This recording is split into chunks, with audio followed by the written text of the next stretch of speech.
You're already fucked up.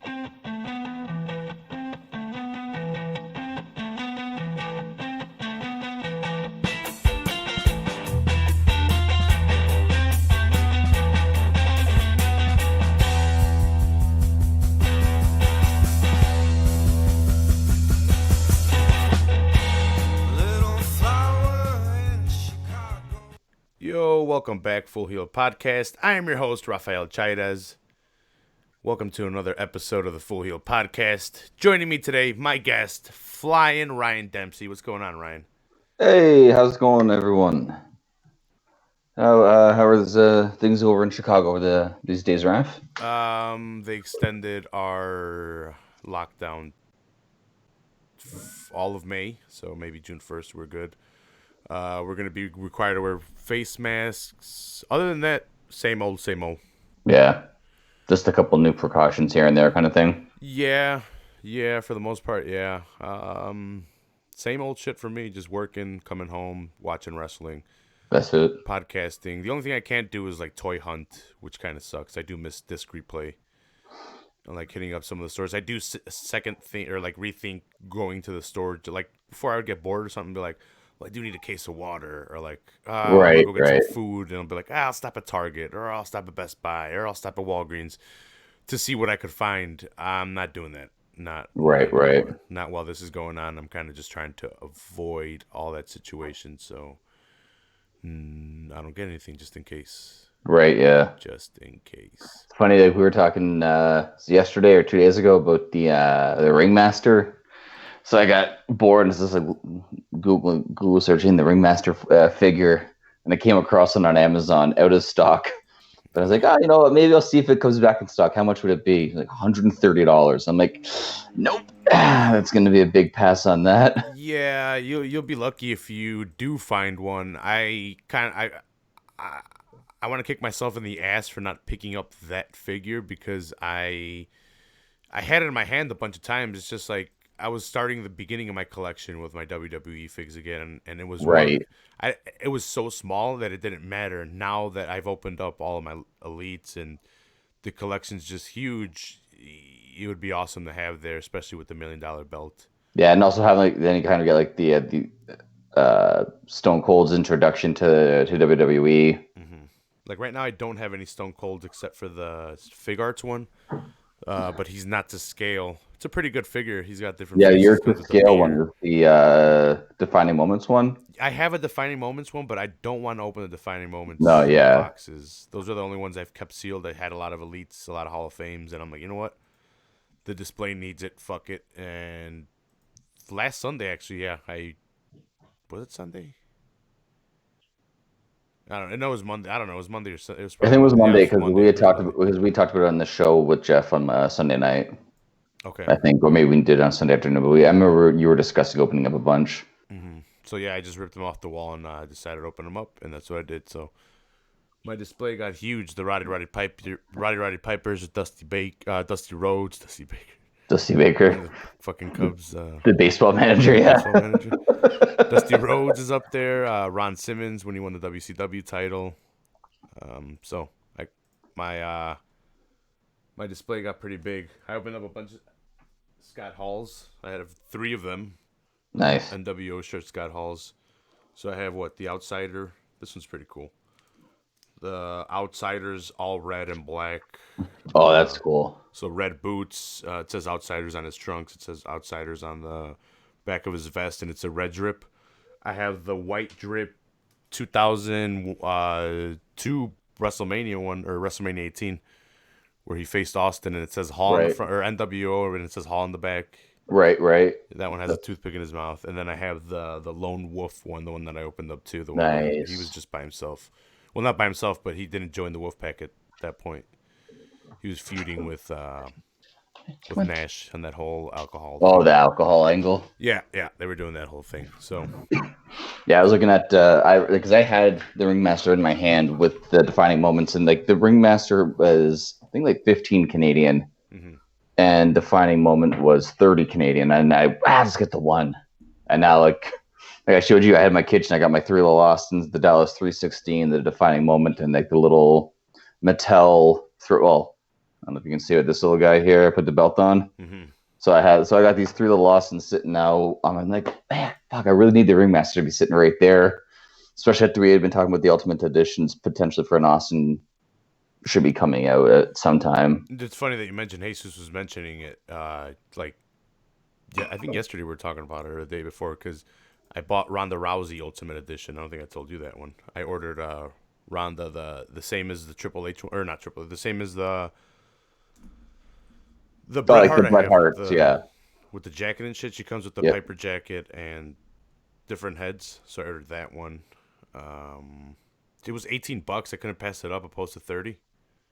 That's really good. So I picked her up. Shinsuke is like $20 as well right now. I'm kind of wanting to pick up Shinsuke, but I was telling Jesus about it, and Jesus is like, he's like, in no time they'll probably release an Austin. I'm like, yeah, they have to, dude. Probably They with have, all yeah. three belts, probably they have to, or at least a smoking skull belt, some beers, different faces, I was saying they vests, probably have like optional. the vest with. I was even wondering like with that the hall you have like the shirt.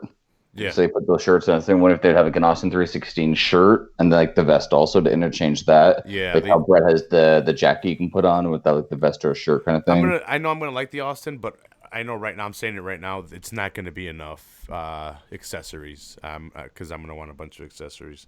The Triple H comes with like a sledgehammer, water bottle, that weird hat that he has. Oh yeah, like the Yeah, one that Samuel Jackson always wears. yeah. And then the mesh chain shirt. Oh okay, yeah. Yep, he has that. And then the world belt, the world eagle belt. Oh okay, yeah. Yeah. So that Triple H is pretty awesome. I'll eventually get him too.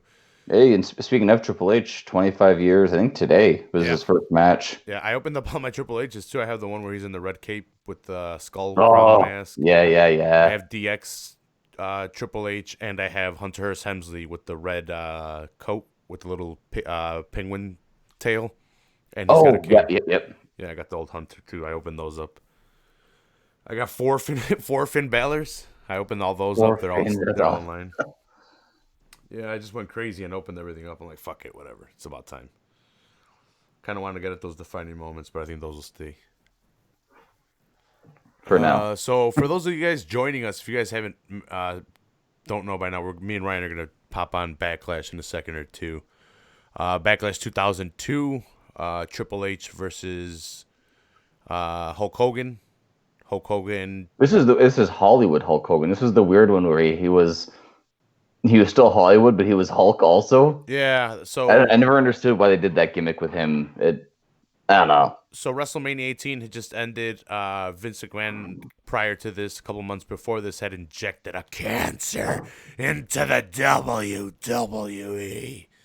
So he injected a cancer, supposedly himself, and Yeah, ordered he was he was going to destroy his own company because Ric Flair was There now we a go. That's the co-owner. So reason he's why. like, if I had to be a co-owner with Ric Flair, then I'm just going to destroy my company. As opposed to just selling your shares for money, just Yeah. just bankrupt yourself because that that makes more sense, right? Well, fuck it. If we're gonna just start talking about, let's start it up, and we can just talk about it as it goes. Yeah, sure. So, do you want to do the honors or? Sure. Let me get my controller though, so I can. And the snaz button, the sniz. What? All right, start. All right, I'm good to go on go. So All right. 3, 2, 1, go. The promo's actually with the Hollywood shit.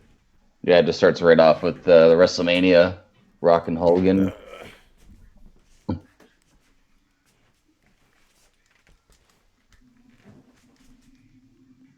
This is actually the. Sorry, I didn't hear you, Ryan. I was just gonna say this was what started, or this was the match that got Hogan kicked out of the NWO. Yeah. So Ryan wanted to rub it in and see the deformation of the NWO, my favorite faction of all time. Well, let's be real. The deformation happened when they came to WWE. They never should have done that angle. It never made sense.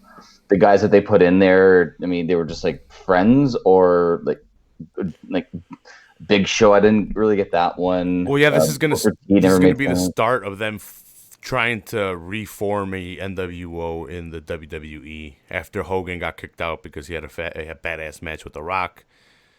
Him and The Rock are shaken up afterwards, and I think they come out to try and attack The Rock, and he stops him. Right? That's what it is. I think that's what it was. Yeah, and then then the NWO turn on Hogan, and The Rock saves him, and that's And it. then That's so leading up to this, the NWO is going to attack Kane. For some reason, Bradshaw comes and attacks Hall. So I think we're gonna have Hall versus Bradshaw this Hall, here. yeah, Hall and Bradshaw in this one, yeah.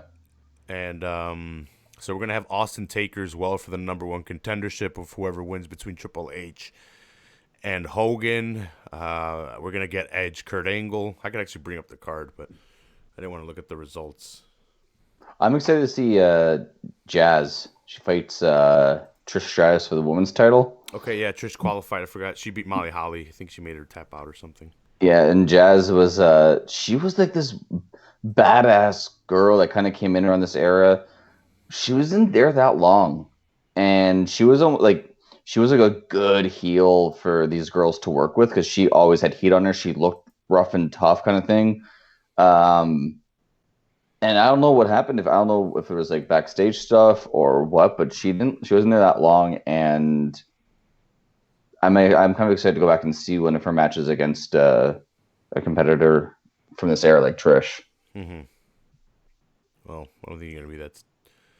It won't be that great of a Yeah, match, I'm I don't sure. It think won't you're be gonna like be that. Charlotte and Oh no. Rhea that we saw. It won't be anything like that. But I mean, for this era, like it's the kind of thing that when you know what the product is like now, when you go back and see what it was like, you watch some of these things, you're like, oh, this is so great, and then you go back and watch like that was pretty rough actually. Now that I think about it, like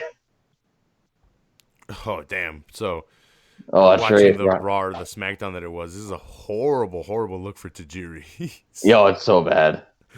So for those of you guys not watching, Tajiri's heel right now, and he has Tori Wilson coming out dressed up as a Is that a geisha or geisha, whatever is you that call them.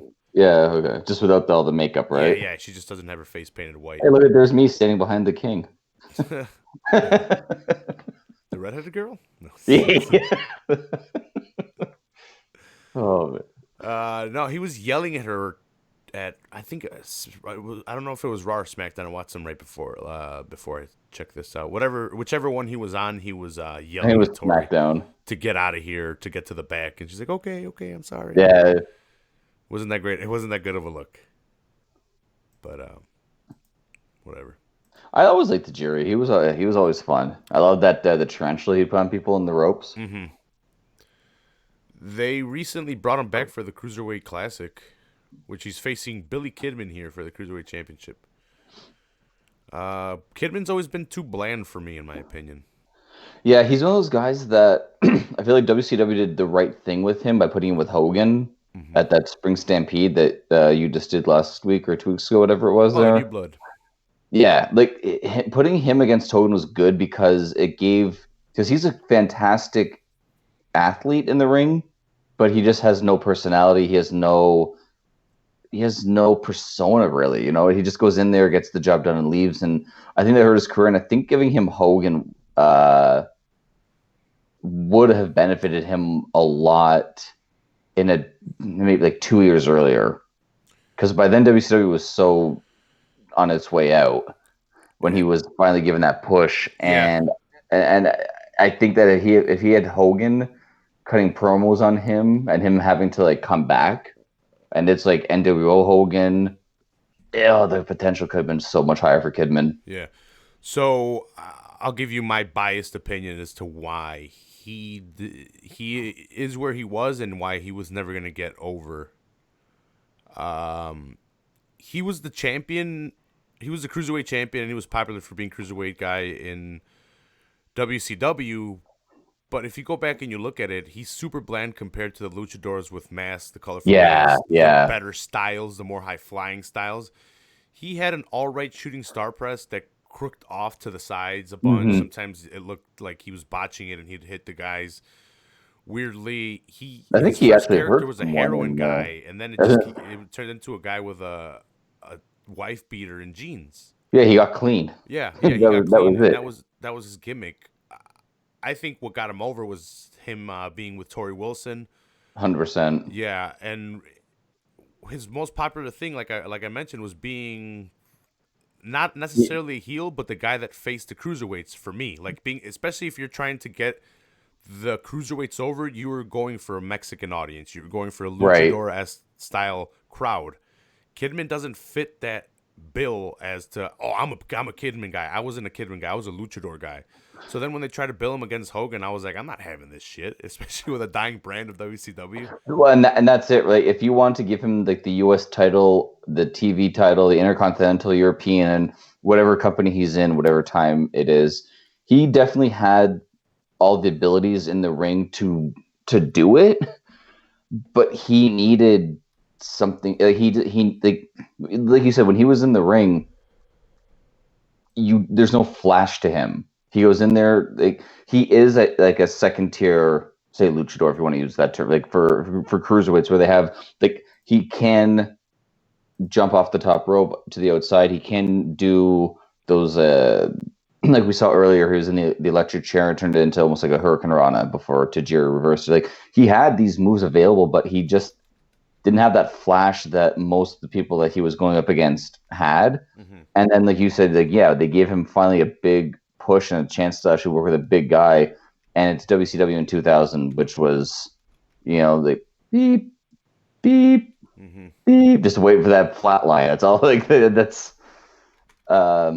almost, I guess, like I don't even know who else to compare him to, maybe except maybe a Di Malenko. But Di Malenko, he was like the Iceman. He could get across by not having to. He was almost like a hitman for the mafia. Just show up, do the job, get out, and fans Well, loved him he for was that. perfect because he was the biggest heel for the cruiserweights. He wasn't the high flyer. He was the The ground submission guy. He was technician, the mat yeah. wrestler. He was gonna ground you and he was gonna grind you down, and that's how he was gonna submit you. Mm-hmm. Yeah, Luchadors, exactly. it was complete opposite of luchadors, and you have Billy Kidman copying the luchador style and not hitting. Mark Marrow. Mark Marrow was so over in WCW. He goes to WWF. He gets this big contract. There's all these high expectations for him, and people find out he was with Sable, and all of a sudden people are like, "We don't care about you. We like her." Yeah, And that's that's it. also gonna And garner some hate with stupid dudes that have like unrealistic views of getting with these women. Like, well, what the hell? He's with Sable. Fuck that guy. It's like, well, why are you hating him? Like, because hey, he's with her. listen, It's like, if I didn't drink a 2-4, smoke 3 packs of cigarettes, eat McDonald's every meal, and went to a gym once or twice, I could have a girl just like that. You don't yeah, understand, you know? That's what that is. Like yeah. that's what it's those people that just they don't take care of themselves. They don't Mm, care about anything, and it's those incel people you always hear about. yeah, Why don't but girls? Well, I don't want to go off on a tangent, but it's true. Like, people get angry for someone else's success. It's like okay, whatever, fine. Like I get it. I just think Kidman's style didn't necessarily work to get out of the division that made him popular, and he wasn't even that popular in that division. Hmm. He's too small. He's too He small to be a big man, and he's too big to be a small man. It sucks for him. he But would he he got was Tori Wilson. Doesn't suck that much. no. Him in the flock, like as the heroin addict, Yeah. at least it did kind of give him a character that he could have had. Hmm. When they said, "Okay, we're gonna have the flock break up, and after 1 week of the flock leaving, you're gonna be clean," like the most amazing heroin recovery ever. um, there's the tarantula. Tarantula here. Love it. Love the tarantula.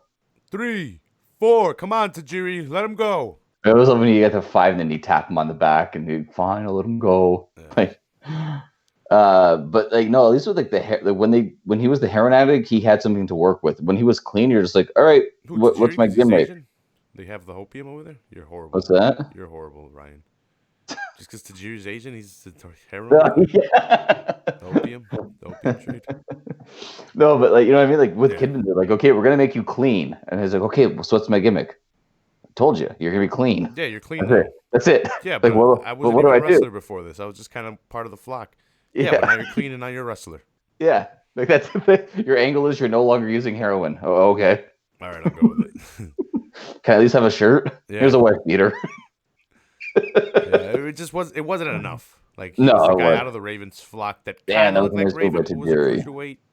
Mm-hmm. I love that pin, that spider, But yeah, whatever. I don't know what it's called. The roll up small package pin. I don't know what it is. it's like it's like a yeah. It was a bridging German suplex into like a roll up. Yeah. Yeah.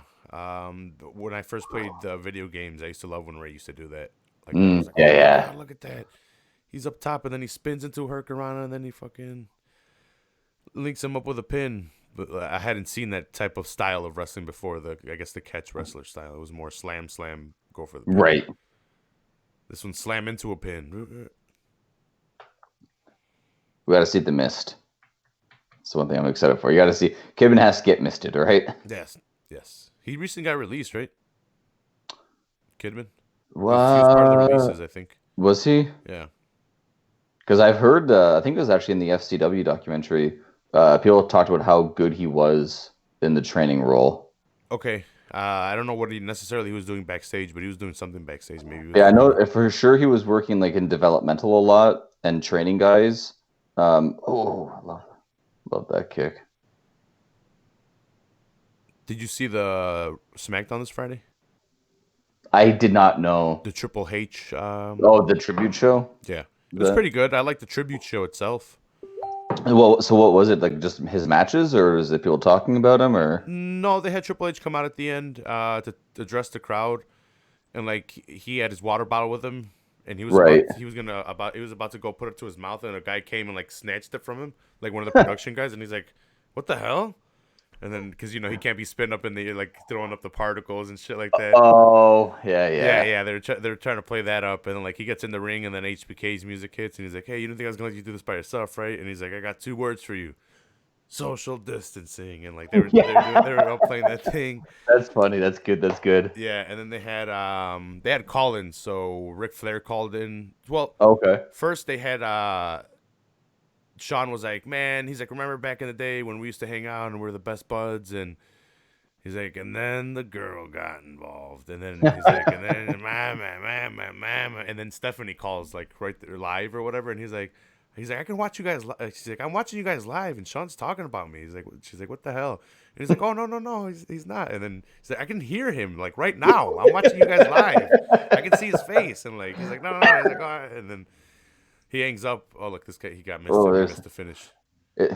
He was It's hard to it Kidman almost was about to because power the bomb and got misted. because the mist was red. It almost looks like he threw up blood on Kidman's face. Yeah, yeah.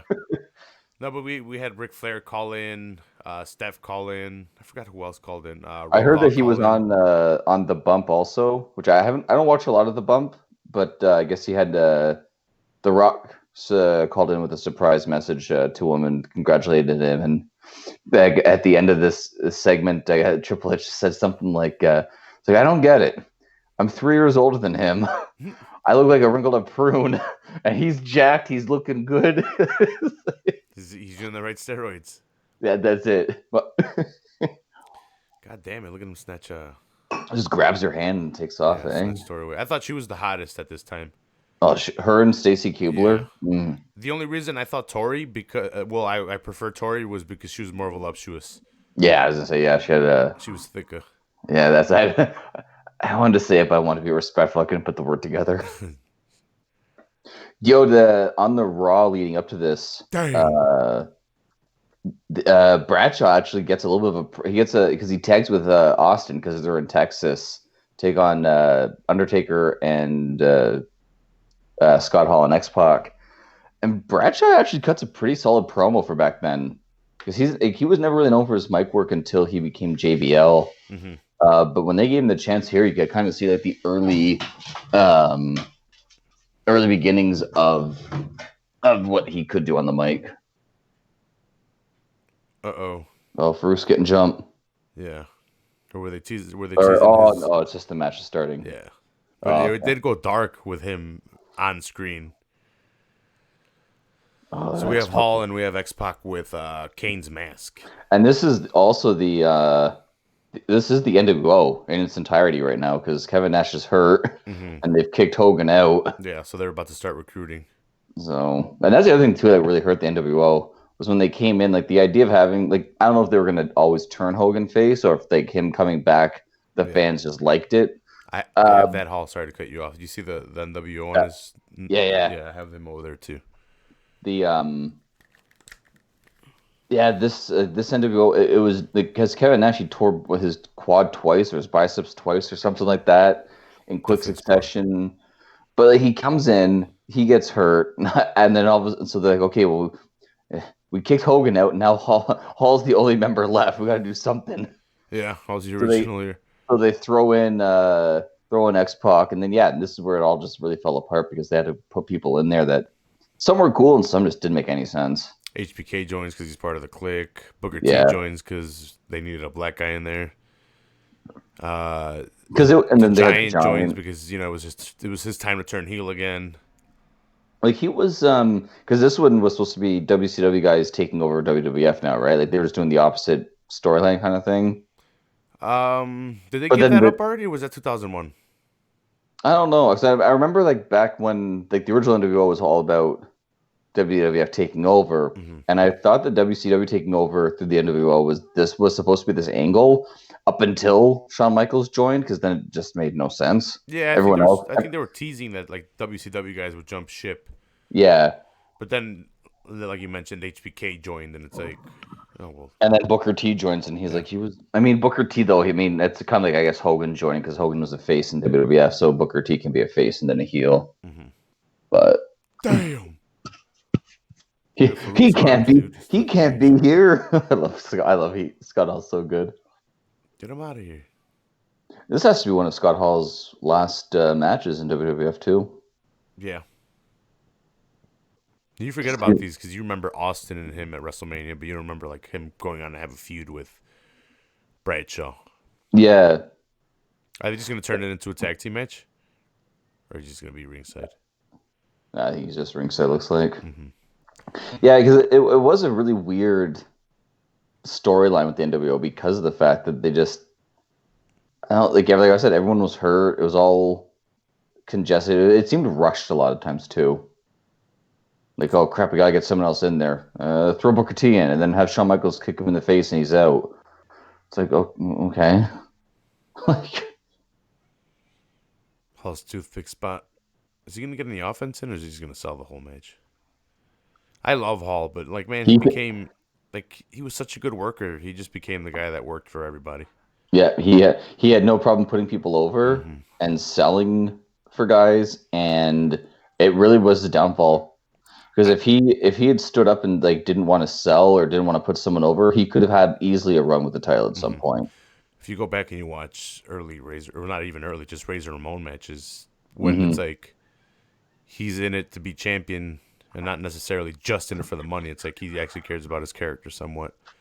Yeah, like when you see those early vignettes, he was so into that character, like the Tony Montana esque, Mm-hmm. Cuban American, Latin American, whatever you want to call him, uh, guy, and he sold it all so good. And then he goes to WCW, and he's actually just a white guy that Mm-hmm. still has a Latin accent for some reason, which Yeah, but in WCW, I think he just fell into his role of, hey man, we're making money here, and as long as we keep this NWO thing going, Mhm. as long as we keep some power with the NWO, whatever imaginary power, Yeah, as long as we can keep this storyline going how it goes, I'm fine with it. Hogan's champ, Nash and him are gonna contest for the leaders of this. Me and Nash will be tags, yeah, or tag champs or whatever. Doesn't matter. I don't need to be top guy as long as I'm getting paid, and he and had that's to a detriment for him because look, now he's in WWF putting over Bradshaw. No offense to Bradshaw, but he was a tag team guy at this yeah, point. this is a tag team match, and like I don't know if Farouk was hurt or what caused the because I didn't watch all the matches leading or all the Raws and Smackdowns leading into this pay per view, so I'm not too sure exactly what happened. But to have on the Raw, just because I mean it was in Texas Fair, but to have only Bradshaw come out and have a handicap match of Austin and Bradshaw versus, like I said, X Pac, Scott Hall, and The Undertaker. It's just a very weird setup. Aside from the Texas connection for Austin and Bradshaw, Mm-hmm. um, I don't know. not to switch subjects or anything, but I guess it's still on the same line. So speaking of X-Pac, do you think Ronda Rousey right now has X-Pac heat with her recent comments of fuck the business, it's fake, fuck the fans, and they're fake, blah, blah, whatever. It's not exactly what she said, but she pretty much just called out wrestling for being fake and the fans for being fickle. Yeah, I don't know if it's real. I'm more taking it as a work. I think she left as a heel. She lost the title, and it only makes sense for her to come back as a heel. Especially with the popularity of Becky Lynch. She's been champion for a whole year. I do think she comes back eventually and plays a heel role. I don't know how long that will last, but there's a huge wide open door. It's a fucking oh, barn yeah, door that's open for her to come back and just take a spot of a major heel. yeah, and that's the thing. Like, I don't know, like if she wants to really even be a heel. I think that she was coming in like when she went to was into the UFC. Fans loved her because of how dominant she was and how good she was. Like people loved that so much, and that head kick. I think after Home knocked her out, and she left for a full year, fans of her started looking at her in a different light. Um, and it's like, and I'm not taking anything away from that because I know like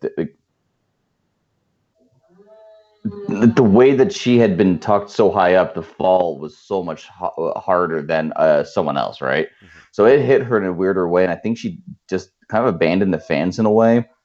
And when she signed in to go to WC or WWF that one WrestleMania, I think it was like 31 or 32, when she just did like the quick little promo in the ring, and that was it. There was such a big like whoa crazy. And then when she comes in as an actual in-ring competitor, she comes into the Royal Rumble, taking all the lights away from the girls that are just in there. I don't know if it was. I think it was Asuka that won the match. She comes out and she just points to WrestleMania, and everyone's like, oh, so she's just jumping in here and just going. And I think that really soured her to people, and she couldn't get fully over. And then getting the title so quickly and being so dominant, I don't think the fans really cared for it. And instead of embracing it, she just turned her back on everyone. Mm-hmm. Foot's on the rope, ref. Pays It's to a have good DQ. friend. Pardon? It's a DQ. He just slapped Bradshaw. X-Pac just slapped Bradshaw. Oh, I missed that. And now Farouk's chasing.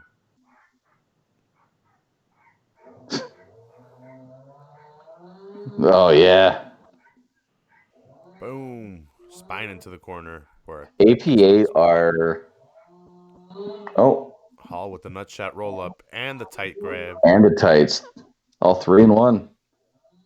No, I mean like APA for me, honestly, is probably one of my top 5 tag teams of all time to watch. Those guys were so much fun back in the day.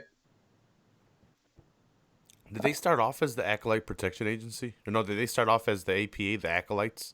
They were just the Yeah, acolytes. right. They were part of the ministry, Okay. and then when that started breaking up, there was it was Crash Holly was when he declared that the hardcore title was 24/7, and after a few months of that, he's getting all stressed out because he can't sleep, he can't eat, he's always looking around. So he sees Farouk and Bradshaw. They're just playing poker in the back, drinking beer, smoking cigars. Says, "You guys gotta help me." Blah, blah, blah. It's like, well, okay, well, I'll pay you. So he gives the money, and then they're like, "Hey, we could just do this as a living. We just become the Acolyte Protection Agency." And so that's like, and APA. but the best, like, and I'm sure you've seen it, but if anyone hasn't seen it, go back and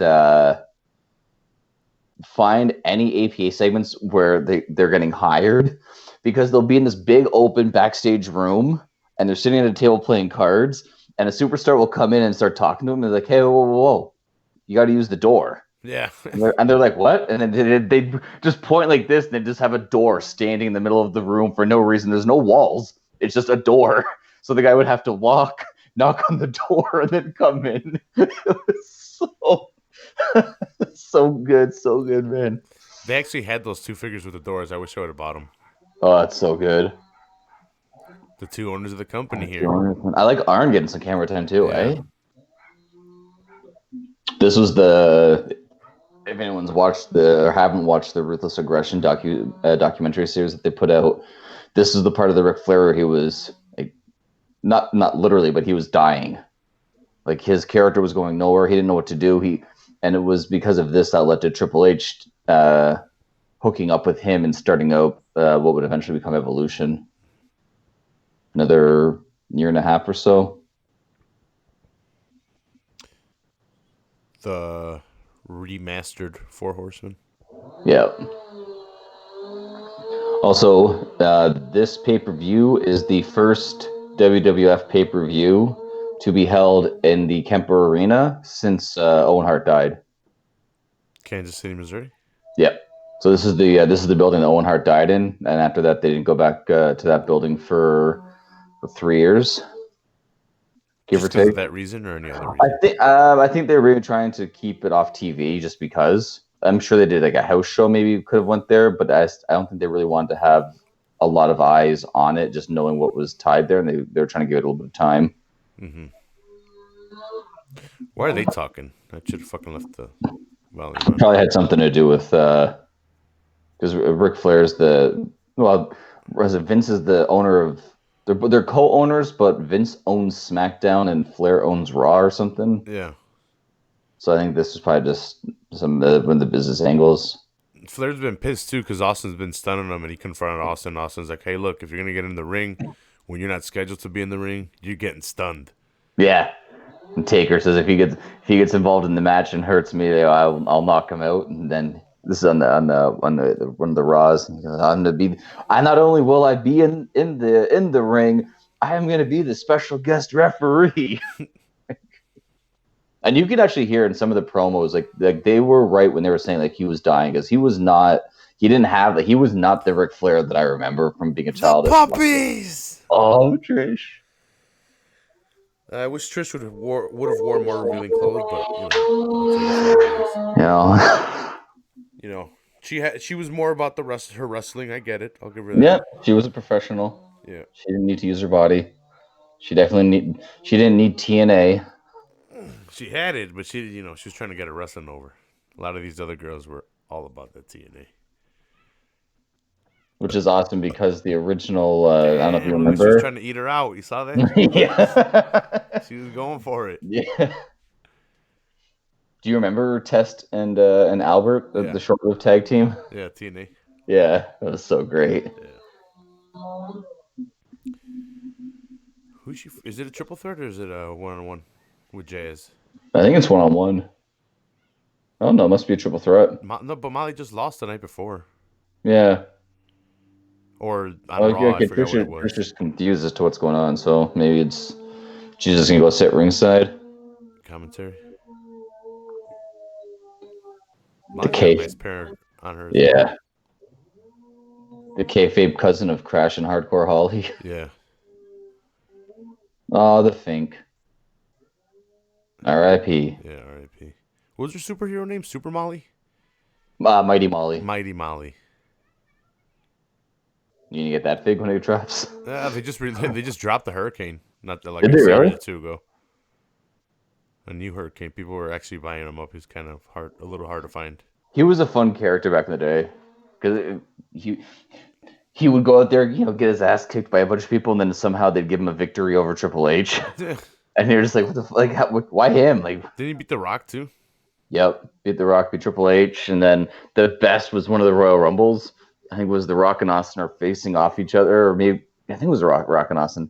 And Hurricane comes in and he grabs them both by the neck, and they both just look at him. They just grab him, just chuck him over the top rope like nothing. Yeah, I remember that shit. It could have been Triple H, The Rock, Austin's, two of the three of those guys, but yeah, it was so funny. No, yeah, but I remember those moments he used to have trying to choke slam people. Do you remember when he had Rosie from Rikishi's brother, I think it is, or cousin? Yeah, weren't they the shit or whatever? Rosie was a superhero in training. Yeah, he had to walk around with a shirt that said, it said superhero in training, but if you read it going down, shit. Yeah. Roman Reigns' brother. Shit. Another R.I.P. Boom. Yeah, another R.I.P. Jazz showing her ass all day out here. She does not care. Going back and watching Raw and SmackDown, they were dancing on that line of Oh yeah. obscenity. Actually, a lot of these segments would not be aired today on TV. No, That God were no. aired on Raw or SmackDown, they would not be allowed. And we'll talk to him as we get to him. I don't think we haven't gotten there yet, except with the Tori Wilson one. That would not be allowed. One for the geisha thing, two Hmm. for Tajiri berating her for no reason, like for no Yeah, reason at all. He's just yelling at her. and that's something that you used to see a lot of, with the guy would get mad at the valet and just blame her on a loss or something like that. Hmm. And that was really common up until 10, 15 years ago. Yeah. And then it really stopped. And Is that the Road Dog Jesse James over there with those fucking the, with that punch combo set by Jazz? was it the chick kick? Fell into the ref. Trish has some horrible kicks. She flops those arms way out there. Hmm. Really bad technique. But this was cutting edge for this time, though, for women's wrestling, man. And this is what I said, like, nothing against these girls, but like, you see the difference in the quality, like, as it's evolved, Hmm. and in the past, it's weird. It's 20 years. So that was a pretty badass move, though. Yeah, the Hurricane off the She's doing a handstand on the bottom rope, and I can't even do a handstand on ground. I need a wall to hold me up. neckbreaker by Trish. Only a 2.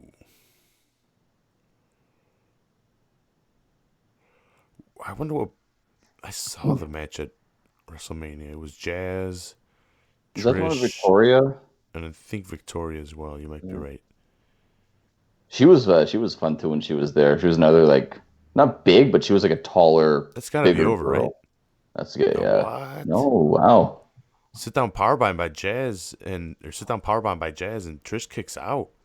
I thought that was over. That was a nice powerbomb. That was, and that's the thing. Like, you can see the difference between the girls that were there to wrestle and the girls that were there as managers who got into wrestling, right? Hmm. Like, even if you watch Molly Holly, she was a good competitor. I think Jazz is someone that could still get over nowadays. She had a good Oh yeah. style. She wasn't too sloppy. Yo, did you see Nia Jax the other day with the Kerry Sane, the Yeah. turnbuckle? Did she injure her? Like, why are people going that crazy? Like, I know it looked bad, but if Kyrie I Sane's think that I fine, think just because of the fact that it looked like yeah, it looked like she wasn't being careful, like the yeah. way that she kind of just like chucked her backwards. No, it looked really Like bad, it but looked like, like, I think she got lucky that she didn't get whiplash I on thought, that. well, you know what? People, I guess, should be outraged because Kyrie Sane recently was out for a while with concussion. Hmm. I think I'm not sure if she had a concussion, but they were definitely keeping her out because they thought she might have had one, or like she had taken a nasty hit to the head. And Right, she said she yeah. was fine, but they weren't going to risk it, so I think they gave her some time off because they've had the titles forever, or they had the titles They forever had when them, they yeah, still like lost six, them. 8 months. Yeah, but they had defended them very few times, even on pay per view. We even had Asuka at a time in a singles match while she was a tag champion. Yeah, So she was in the elimination chamber. yeah, so Kyrie Sane was definitely out for a while, and yeah, I guess that is a bad look when she comes back from a concussion and you have a giant girl just toss her into the Hmm. buckle like that.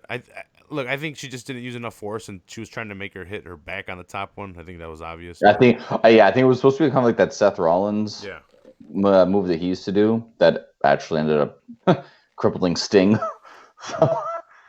But ended up fucking up this guy's shoulder because he did it on Finn, the railing. Finn Balor's yeah. Finn Balor. Oh, she tapped. Damn to the cross. Well, no, it's not the crossface. It's What is it, the STF? what does that stand for, Ryan? Shut the fuck. What? That was the John Cena, the STFU. That was. Yeah. I hated it, man. He had the FU, he had the STFU, and then they had to go all PG. And they had to go. Oh, it's the AA. Yeah. Oh, Christ sake. Here we go. I'm adjusting your attitude, bro. Yeah. You need an attitude adjustment. When did John Cena go from being a thug to being a father? Yeah. So I opened up my John Cena's. I have two John Cena's. I have one that's more recent. He's got like the you some hustle, respect, loyalty, and it's Oh like a yeah, green yeah. shirt. and Yep, he's yep. got blue jeans, but he's got like cool sneaks on. But that's like the more like he was when he won the U.S. Championship. But then Yeah. I Okay. also have the back in the day one with like the black and red short tight shorts. Oh yeah, yeah, Yeah, yeah. it was When he was first coming out. spotlight moment. So he came with the and it actually spins the U.S. spinner that he has, and that Oh, actually spins nice. too. That's And badass. it comes with the WWE spinner. That one doesn't spin, but I opened them up and I wanted to add to my collection the belts and stuff on the display. But I realized I don't have a Thugonomics. I don't have an in between John Cena. Here's This is here's the another one segment of I was your talking about. Yeah, segments. this is what I was talking about right here. Just flipping around her thong. I don't know how or why we were allowed to watch this as kids, I know. but we You have remember that was fashion in high school, man. Like girls used to wear their pants a little bit lower, and they'd have like those thicker style thongs that they'd that's wear. completely fine, Ryan. But No, but I mean, like, when but you have the fact Harvey that Weinstein, Paul Heyman coming into the room and stealing her panties, like, dude, I was watching this. Like, I just had it on the background. I'm like, oh, I'll throw it on the background, see if I catch anything. I yeah, had to yeah, stop and watch this. I was like, whoa, what are yeah. they doing here? And here, when he leaves, and he stops and like checks her out up and down, Hmm. like, How many times did she tell Paul Heyman, get out of my locker room? yeah, yeah, As yeah. he's playing with her panties. And then she slaps him, and then he says, I like it rough. Yeah. Matt's like, hey, only Edge is supposed to see those. Yeah, yeah. He's like, hey, why are you playing with Edge's girlfriend's panties? Put them away. Yeah. I don't know So why this Brock was is facing Matt Hardy. Was it just because were they fighting for Lita's panties? Is that what it was? it was when he came out, he attacked the Hardys. Was like one of his first debuts. Okay, so this is debuting Brock. Yeah, so when they introduced him, he was kind of like how Kane used to just he would just come to the ring, choke slam, tombstone, and then leave. That was it. Hmm. So when Brock came in just after WrestleMania, was it 18 here? So when Brock came in, it was Paul He Heyman came panty in. sniff. Brock came in He at 5, or Brock he came Lesnar at in, 5. attacked the Hardys a couple times, and that just kind of started off this rivalry. So this is actually Brock Lesnar's first official WWF match, right on a pay per view, not even a Raw. God damn. And we have Paulie Dangerous with the New York Yankees He hat. had the ponytail and everything too. Oh, that nasty ponytail. Do you think he's wearing Lita's panties right now? Potentially. Look at Brock. I mean, he looks. He's If crazy. if you saw someone like that in like your school one day, just sitting there smiling like that, and he's that muscular, Call the cops. you sit at the other side of the room. Like you don't even say, "Hey, how you doing?" Okay, okay. I'll sit with that shirt open, the chest hair. And now he's checking out Brock Lesnar. He is Paul Heyman is playing a little bit of a filthy little creepy role. Very, very creepy. I I don't like this look remember. though. I don't remember Jeff Hardy using the glow paint No, back this is here. right. I This is right remember him before using. he got really, really druggy, and then Yeah, they fired his ass. Well, he used this for a while, became champion, and then they fired his ass for being a drug addict. Or they tried to give him a chance, but he just couldn't clean up. I remember because the I remember the glow paint from when he made his return in like 2008, 2009, maybe after he left for TNA. yeah. But I don't remember it in the Hardy Boy days early on. Not early on, but like this era. I don't remember that. See, yeah, I wasn't too much of a fan of the face paint, like the hard paint. I remember glow paint. Right. Okay. Jeff Hardy. I stopped watching, or I went to college. The TNA version or the face paint version of Jeff.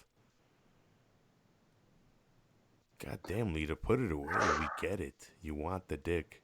She got her fucking panties sticking all her thong all the way out. It's like yeah, because I remember the Hardy Boys. They had their little kind of like a breakup a little bit. Jeff or Matt got the European title. Jeff was kind of gone. Then he came back as a tag team, still left again. And then when he came back and he had the angles with Edge and CM Punk, where he won he actually became the heavyweight champion and whatnot. And that's when I started hearing about like drinking problem and drugs and all that. And I was like, oh damn, I didn't realize it was that bad.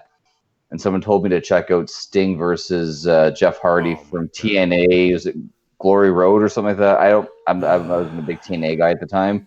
Hmm. I went back and checked that match up, and Dude, that's Scott Hall esque. that is, yeah, That that was that rough. that's that puts that's like the same boat as Scott Hall, like coming out Mm-hmm. to the ring just fucked up, either on pills or drunk or wherever the fuck he was on. I think it was pills, but it's He sad was to definitely on something. watch. It was hard, Yeah. especially like because I saw it probably when I was in my mid 20s, and so all I could see was Jeff Hardy. I'm getting like the memories of Wrestlemania 2000 with the ladder match. I'm getting the TLC matches, like all these like classic matches that he was a part of, and then I'm watching being such a big part of it. But when you actually see a guy in the ring, you're like, how did you even let him walk out there? Hmm. Like who's sitting in the backstage and thought, nah, he's good. Like And I think Paul Heyman and not Paul Heyman, Eric Bischoff and Conrad talked about it because Bischoff was working at. He actually came out at the time in TNA, and that's right, yeah. yeah, well, so Sting's no, like Jeff Hardy's music came out, and you clearly see he's fucked up. Like Hmm. he's coming out playing weirdly to the crowd, and like he goes and just like goes to the corner. And he's kind of just there, but like you could see him kind of stumble out there and just like not the look on his face is gone. It's half of his face is down. It looks like he's sleeping. Like Yeah, yeah. He's not. He's. You can tell in his eyes he's not there. yeah. Sting comes out and they're kind of like just like what the fuck. And then Bischoff comes out. Then he says something to Jeff. Like he goes to him and I think he tells him to take the pin right away or take the score. Take the pin. Yeah, It's over. And then he goes to Sting and he talks to Sting and then he cuts a promo. I think telling Sting that he's gonna give him a fair match or whatever. Something I forgot exactly what the promo was yeah. about, but he tries Yeah. to He tried to save it by yeah. saying like, "Look, this is going to be a shit show, but maybe I can get some heat on something, and we can try and fix this going forward or Mm-hmm. something." Like, Mm-hmm. And then Jeff pretends to throw like the match starts and Jeff pretends to throw his shirt at like the crowd and he's trying to get like fan reactions and he is getting a yeah, reaction from the crowd, but like he's not interpreting it right because he's fucked up. yeah. Yeah, And then Sting's like fuck this and he just goes at him and he does a scorpion death drop and pins him and Jeff tries to kick out and he's like nope and he just holds him down. yeah, One, two, yeah, three, and then he leaves and Jeff's like what the fuck, man, like what the fuck. yeah, And Sting's like fuck you, dude, fuck you, and he just leaves like yeah. you fucked up, man, No one you're a wanted to fucking be. asshole. And that's not what you do on pay-per-view. And you know what? To Jeff's credit here in this match, they picked the perfect kind of guy to have Brock Lesnar debut against. Yeah. It's a guy that you can see getting some offense against him, which is happening right here now.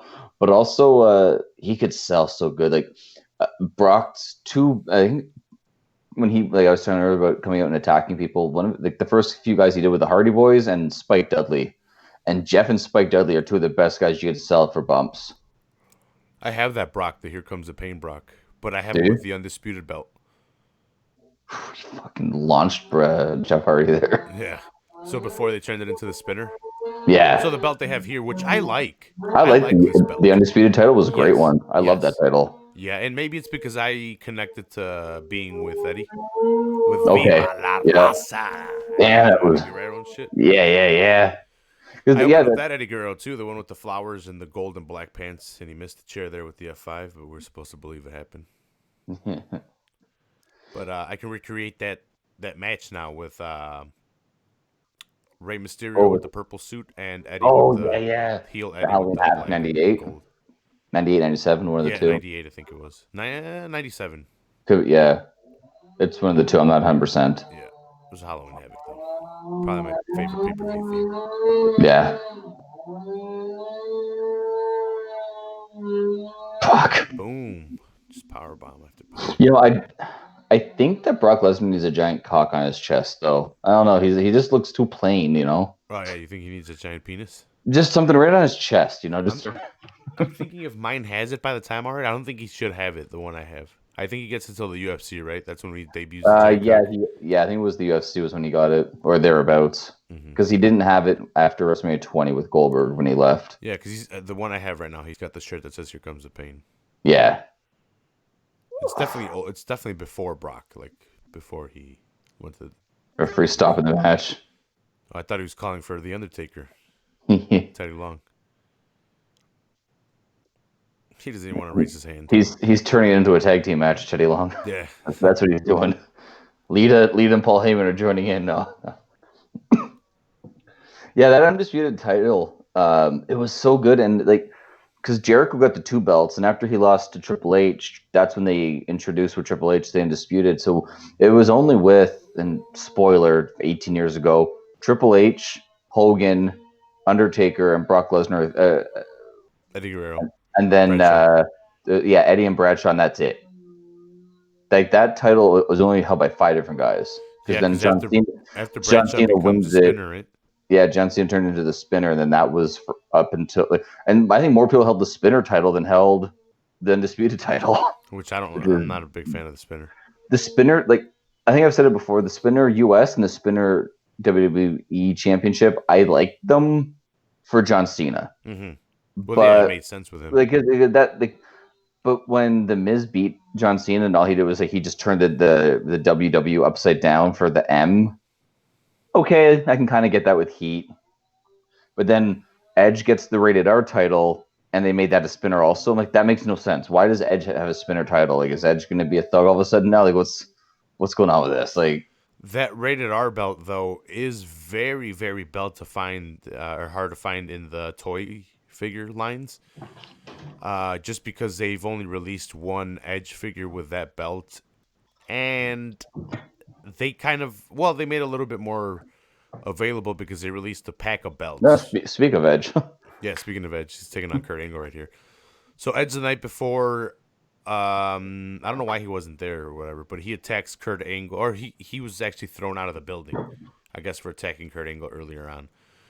But it's Kurt Angle and Chris Jericho versus Triple H and Hogan, and Edge takes Kurt Angle out of the picture, out of the main Yeah, event, which allows uh, Triple H to hit Hogan with a belt, with a chair. I don't know why, but they were beating. Pretty much, Hogan was gonna get the win on Jericho, and Triple H stopped them, which is what they like doing, putting on tag team matches putting two guys together that are gonna have a main event at the pay per view the yeah, next night or whatever. yeah. It was around. I want to say it was around this time that they started teasing the idea of having um, competitors forced to team up.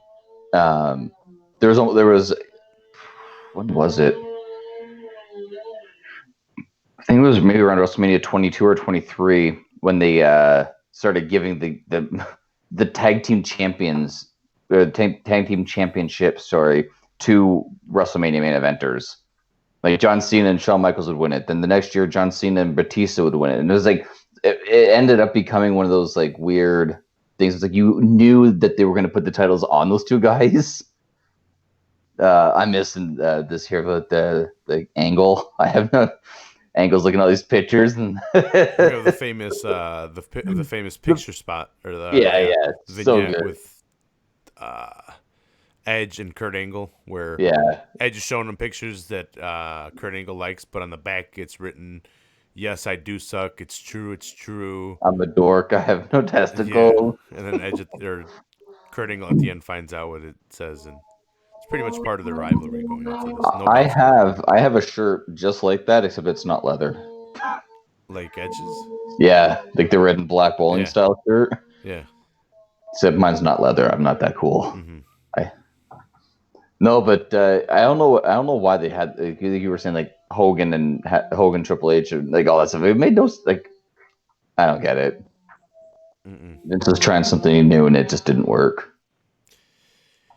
Yeah, they were caught up with Triple H taking out the title off of Jericho and Hogan getting super, super over with the crowd when he beat The Rock. So they're like, let's put the title on him. But Yeah, there's still a storyline going on here, dude. He just won the undisputed title from the guy that united the two titles together.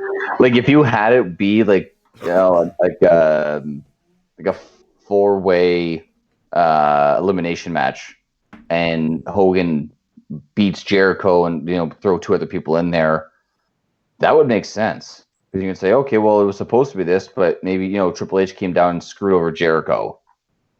But no, they just Vince came out and said Hogan's the new number one contender. Mm-hmm. Like, okay, and I think within like was it like a year prior or something like that? Maybe the next year they end up Vince and Hogan end up having like a badass WrestleMania match where like they both bleed and shit. Like so like they make it sound like they're all buddy buddy, but meanwhile they're planting the seeds for an amazing storyline that's going to come.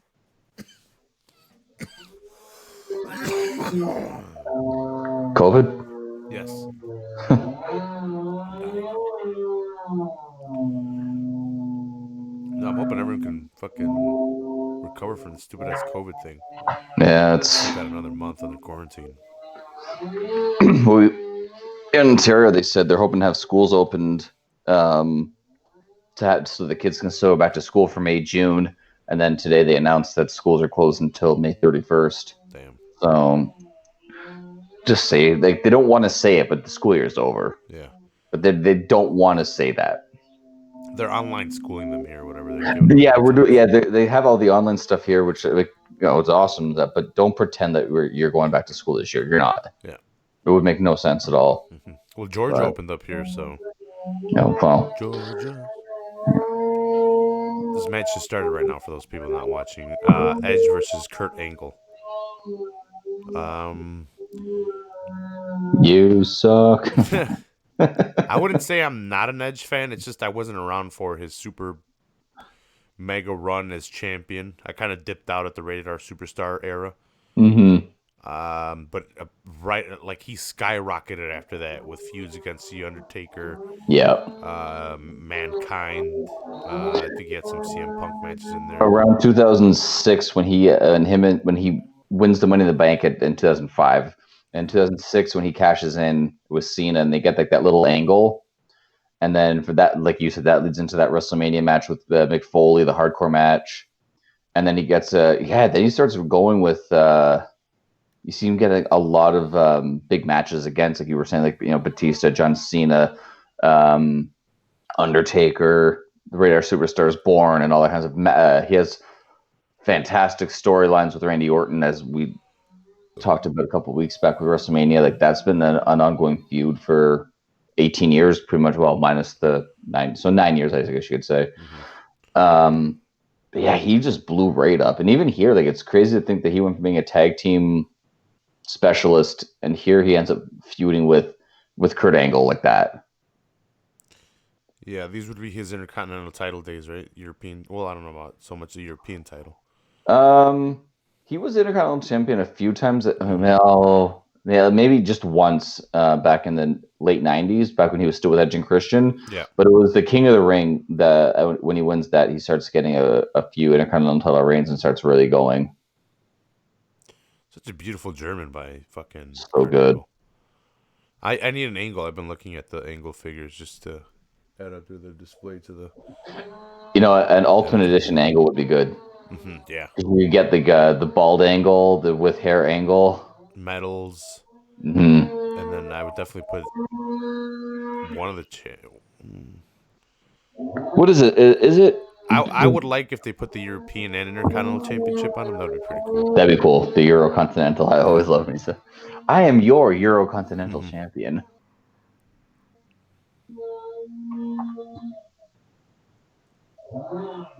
They do have an entrance grates with hair. And They I have think what, it sorry? has the da-na, like the little platform that plays the song. Oh, okay, yeah.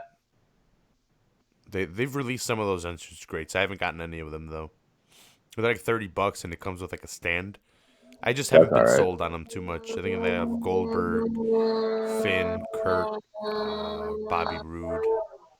Does uh does Goldberg come with fireworks? No, like the one spraying his face. Nah, he does come with a belt though. That's pretty cool. WCW. Yeah. Choo. I'm getting distracted by this match. I'm not talking. It's like this is one of those things where you can see like we talk chemistry a lot. These guys here had some amazing chemistry. For those of you guys on audio only, we are almost an hour into Backlash 2002. For those of you guys watching, you guys can check out the timer there at the bottom. Um, Timer's there, Backlash, and the event is there. I need to start doing more production on this shit. Like I was gonna do it, but I got lazy and I had to go get coffee. That's all good. Like for you, I could put Flying Ryan or at R Demps or like the Canadian Canadian Destroyer. Destroyer. Yeah. And then on my side, I could put the champion, the chosen one, stuff like that. God. Yeah, God. Lord. I could put championships just so like I don't have to have it on my shoulder. I could just put it You there just put anywhere. it out there. Yeah, I could get nameplates for us and stuff like that. Cause so before on the last computer, since I had to restart a couple times and I had to restore Microsoft on the GIMP program where I edit my photos, I would lose all the downloaded fonts every time I had to do that shit. Okay. And I would just stop downloading the fonts. And I'm like, fuck this. I have to do that all the time. I have to go through the list of fonts and find which ones I want and like. Now that I have a stable computer, I went and downloaded all the fonts. So now I have all the fonts I can use and shit like that. Like before. Photoshop again. Damn. Oh, Edge, not done yet. Bro. Hulking out, brother. Hell yeah, brother. Do you remember when Edge was tag team champion with Hogan? Do you remember those days? No, I don't. Yeah. Edge and Christian, like, everyone remembers that one. But Edge was tag team champion with Ray. He was tag team champion with Hogan. Who else? He was tag team. He had a couple random tag team partners around this Ruthless Aggression era. That was a nice belly to belly by Edge. Mm-hmm. Overhead belly to belly. Yeah, Hogan. I remember Edge was saying, like, it's always been my. I watched you and Warrior WrestleMania 6, and here I am now. I get to tag with you, and now we're the champions, and like this is my boyhood dream, and all these different things. It's like, oh god, like they tried so hard to get Hogan over, even with that Mr. America gimmick, and then they let him go. They brought him back off and on for a few years. And then they just, we talked about it last week, I think it was. They cut complete ties with him for a few years, but they tried to get Hogan over just to say see you later a few times here. Yeah. Problem with Vince that he doesn't like Angle. It took forever to get Angle back in WWE because of the TNA thing. Vince can't understand that people just want to go and try something different for once. Like, Well, he's gone again. Do you think AEW picks him up? I think so. Although, I mean, that's what is it? A lot of those guys have 90-day non-compete or something like that. So a lot of people think that they might just because these cuts happen a lot after WrestleMania, and they start doing new storylines and stuff. So I've been hearing a lot that some of these guys might be brought back. It's just like a temporary thing, temporary layoff in a way. I heard Kyoto. I heard Kyoto's coming back. I thought that was kind of weird that a 31-year-old ref or a 31-year in the business ref, yeah, with no controversy and like no problems within the company, would just get let go out of nowhere. Yeah, I think he was just making a lot of money, and right now I think they put him on furlough or whatever. And I think that's what the problem is. Like they're looking at guys who are making a lot of money that they're not using, right? Or they're just not. I don't know, just because I mean, you got the XFL hurt him also a lot. Yes, like that was a big one. And Vince ate some money the past couple of weeks. And it's not like this hasn't happened before. Bruce talked about it back in the day when the company was getting sued and they had to focus on that, and the company had a had to cut people's salaries. Yep. And understandably, they had to go along with it because the company was getting sued, so they needed to focus their attention on paying the fucking lawyers to get Vince out of whatever trouble he was in for the steroids that he was being accused of distributing to the talent. So I remember Bruce said he took a pretty good chunk change out of his shit, and he says a lot of people did. Yep. And right now, in times of not being able to draw crowds because of the whole COVID thing, Mm-hmm. the limited use of talent, a lot of these guys were gonna have to go on furlough. And the thing too with the XFL that I didn't realize is Vince only owned like 20% of the XFL. Mm-hmm. And a lot of people think that he did a lot of like horrible things to these people, like Mm-hmm. front office managers and all these different things. The XFL is doing relatively good. It's not people are like, oh, it's not doing like the Well, NFL, but nothing is. so he, from what I heard, is they're not continuing with the season in 2021, so they're taking off for a year. I Yeah, haven't heard anything that they're done. I they only heard Vince is selling.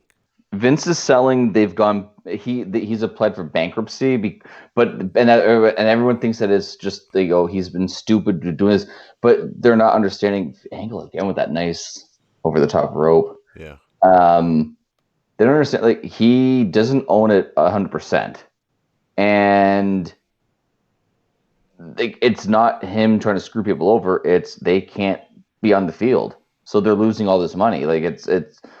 I get who was it? Is it Archie Manning? Maybe I think it was the commissioner. An ex football player was the commissioner, and he's supposed to have like a 5-year guaranteed salary, and now they're saying like, "Yo, we can't pay you."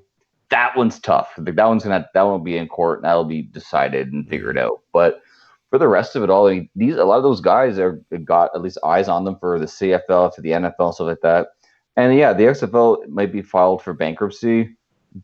But just because they're not coming back next year doesn't mean that it's for sure gone. Like there was people that were into it. Yeah. Dude, we missed that Nasser. Well, we didn't talk about that spot that Edge just hit Angle with. I think he might have broken his freaking neck for a second time there.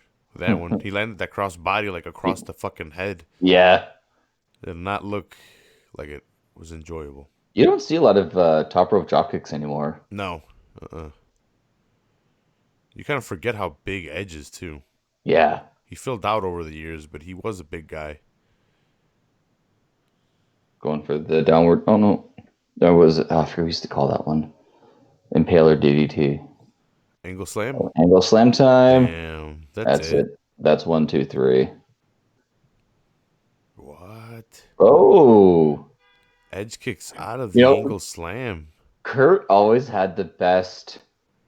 Like when someone kick out at 2, like he reminds me of like a child that doesn't get what he wants. He makes like the perfect angry, whiny, sad face. Mm-hmm. Straps come off. Here we go. Ooh, ankle lock. I think I'm just gonna turn this into a pin. Yeah, which doesn't hurt at all, unless the guy lets you twist. Unless you actually want to hurt him. Yeah. Well, unless the guy lets you twist, break the ankle. Like, yeah. I'm not gonna resist at all. Yeah. But it's like I'm just gonna spin with you, and I'm gonna. Did he ever change it into the angle lock, or was it always an ankle? Like it always sounds so similar, but I always call it the ankle lock. Mm-hmm. But then someone said it was the angle lock, and I didn't really know. I think it eventually becomes the angle lock because you remember he starts wrapping the leg. Like that was kind of something unique to him, where he would that's right, yeah. Yeah, he'd wrap the leg and like he wouldn't let go. Like Pretty sure it's been done before, but Yeah. What is it with guys that use the ankle lock as the submission that they have to snap? Like Shamrock has to snap, Angle has to snap. Like the referee, that was the referee sold that chair. Oh, he got himself. And that's it. No, right? Oh. What did Edge call that? Where he grabs him by the chin and just falls back? I don't know what that one was. I know he used to have the executioner, but that was like the execution chair. We have like a doomsday device set up and you fall backwards. He did that one for a little bit, but I don't remember what that one was called. Was he not using the spear at this time? If he was, it was. Should come here. Yeah, it's right here. Yeah, I think this is probably like, yeah, O2 is probably like around the beginning of him using the spear. It definitely wasn't like as big as it was when he was rated our superstar. Because I want to say he was, oh, nice knee. I want to say he was using the Impaler DDT as his finisher. That That'll is be it. it. That's Angle's got to there. be it. Yep, that's it. Yeah. Angle gets the win here. Still looks unhappy. Oh, dude, never mind. So that night, when you messaged me what we want to do this weekend, because I was going back and forth trying to find like so many pay-per-views I was looking at from mid '90s up until like mid 2000s and a little bit beyond, and I couldn't find anything. And I'm like, yeah, I'll just take the night off and I'll message draft tomorrow morning. And I sat down, I put on the Twilight Zone. I fucking watched the Twilight Zone for about 4.5 hours that night. God And damn. you were messaging me, and I was like watching. I'm like, I don't want to watch. Like, going back and forth between everything. But yeah, I went deep into the Twilight Zone. Is Angle gonna go bald soon? Because Yeah, it's he's definitely facing with this. Edge, and him and Edge have the hair versus hair That's the match. Like, rivalry match. Yeah, so I was wondering that during this match, if it's around the summertime of 2002 that they ends up happening. mm-hmm. But I think he had hair when he fights Brock Lesnar at WrestleMania 19. I don't remember him being bald for that match. Mm-hmm. Here comes Y2J. Yeah, no, he definitely wasn't bald for that. Y2J. Who's he facing? He's not in no main event or nothing. He's just cutting a promo. He's Yeah, looks not like dressed it. for it. Yeah. Just wearing like velvet pants or like velvet red pantaloons. I wish I could wear velvet. I couldn't pull that off. Ba, ba, ba. He can't either now. Not now how fat he is. That's what he's got to say right now. Break the walls down. I need a Jericho as well. I only have that defining moments with the two belts. Okay, I don't have that's and that was the precursor to the undisputed title, right? That Yeah. was when he beats Austin and The Rock in the same night. Yep. I have Okay. that one, but I haven't opened them. It's defining So moments. Edge versus Kurt Angle and Hair versus Hair is next month. It's What? May. It's May 2002. Damn, so he is bald when he faces. Did he grow So his hair that's. back out? I wonder if he grew his hair back out and then started shaving it again. Because I don't remember him. You know what? He might have been bald. Check this out. 19.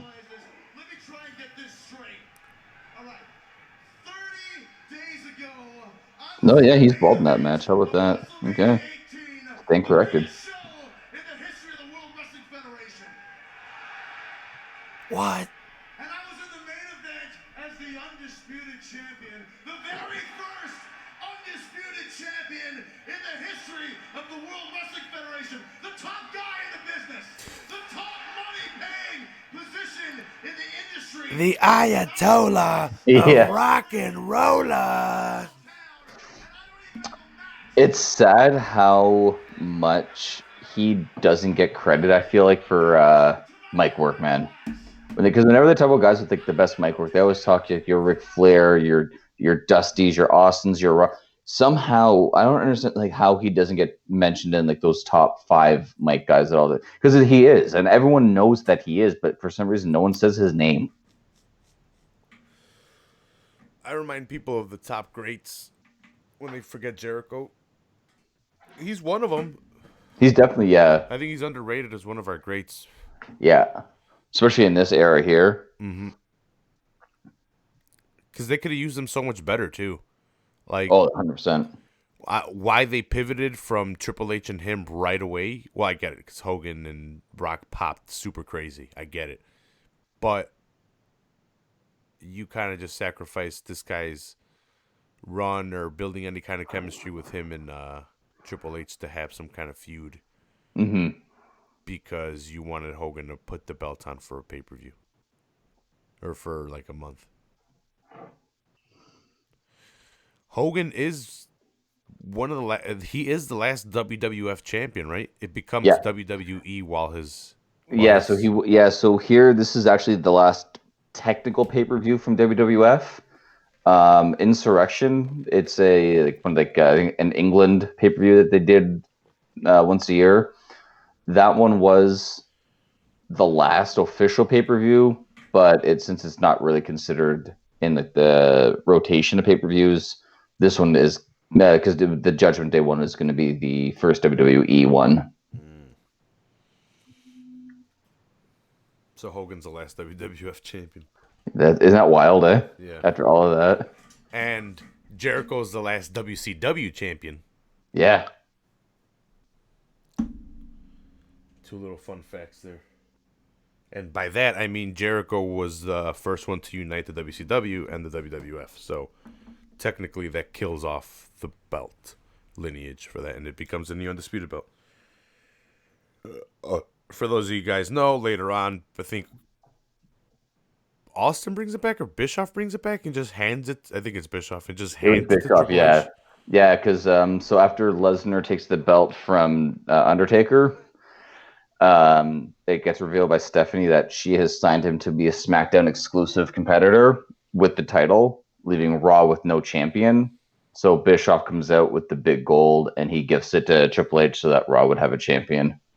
And for some reason, they start a new lineage there. It's become a new belt. In history, there is no other champion besides Triple H, the first one. Yeah, it's where they even have it running up. Like if you look at NWA/WCW, it has all the champions up until Jericho, and then the WWF heavyweight champion starts off with Triple H going forward. Mm-hmm. It's kind of weird. Which is weird because if you just I don't know, they break all. If you look at a lot of lists, it just says Jericho, WWF World Heavyweight Champion or WWF Heavyweight Champion, and then it starts Triple H. It's all it is. You're just putting a sentence in there that if you take it out, the lineage just continues. Yeah, it's bizarre. But what are you gonna do? I was glad they brought it back. It's one of my favorite design belts. So Nate has made himself referee of the Austin Undertaker match for some reason because they both don't respect him and he's the owner of the company. Yeah, he wants to. Because they both threatened that if you get involved in our match, I'll stun you off. You don't have to worry about stunning him. If he gets involved in our match, I'll knock him out. So he's like, fine. As the owner, I've decided that it was such a good thing. He's standing in the ring with these guys. He goes, as the owner, I've decided at this moment I'm going to be the special guest referee. But they threaten you with violence, and you decide, you know what? Screw you guys. I'm getting in the ring with you. Yeah, I'll let you guys hit me. Latino heat. Latino heat. This is some of my favorite matches here coming up. It's going to be Eddie and RVD, and those guys had a nice little back and forth for a few weeks.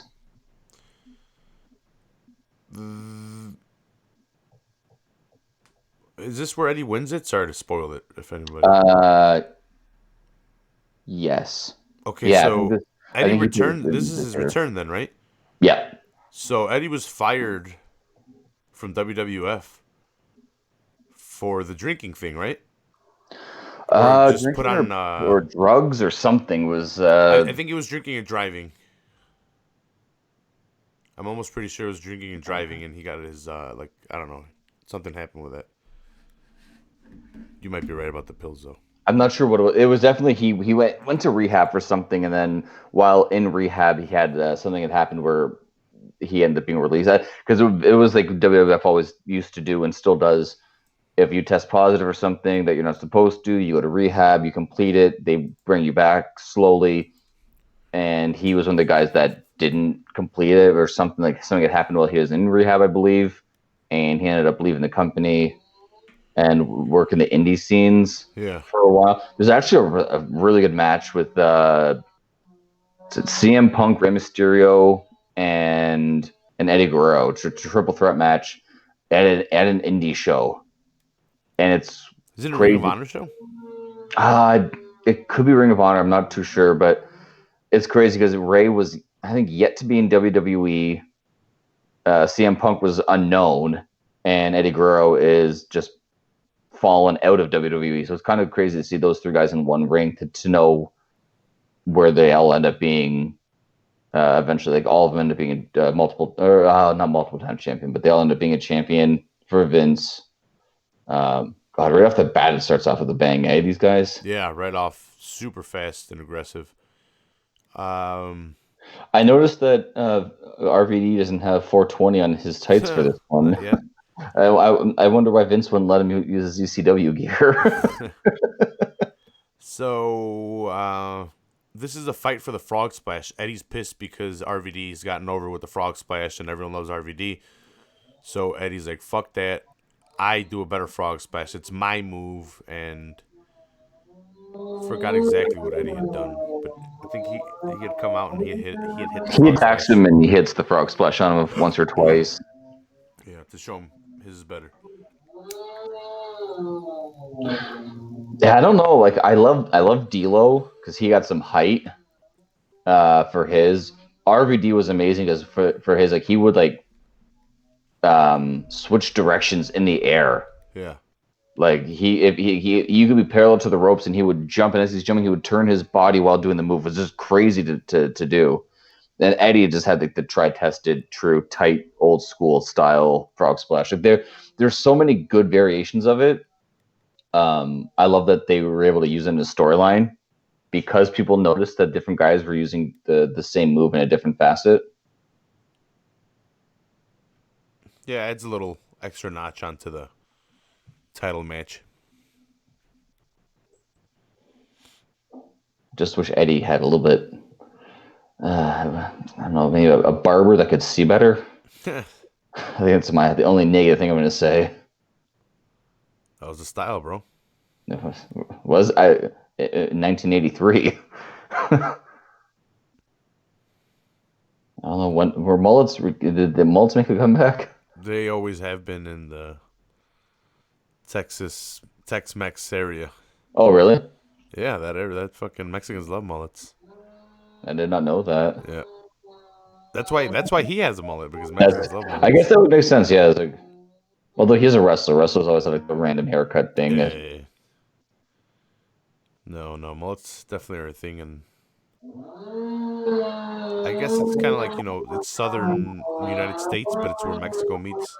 Right. I don't know if Mexicans just pick up that style, but you see a lot of mullets. Anyone in your family have a mullet? No, Yeah. my dad's bald. I'm bald. The exact opposite of a mullet. Yeah, exactly. Yeah, we have skullets. We can get skullets. Oh, that was nice. Yeah, that's kind of like what Hogan had, was like a skullet, I guess, right? I go for that. No hair on the top, party in the back. Mm-hmm.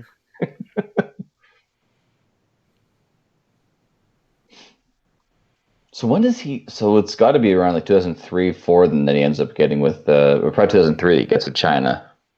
Jaina. Is he with her with the IC belt now, right? Maybe. Yeah, because I think they have a thing with the. I want to say that they're in, like, he's the champion when he's with her. Mm-hmm. I wonder if it's shortly leading into this, just like that angled fucking edge thing. Yeah, maybe. His hair. Right around that area. Because right around this time, I'd be giving you guys facts on WCW. If you want WCW facts, they're dead. Yeah. Oh, that was a nice move. He did the springboard using the ropes. Yeah. Son of a bitch, he's so athletic. Well, we watched that ECW show last Sunday there with Jeff, and fuck, seeing some of those guys, man, unbelievable. You seen that fucking horror show where everyone was just killing each other? Yeah. I still can't get over that Mike Awesome powerbomb.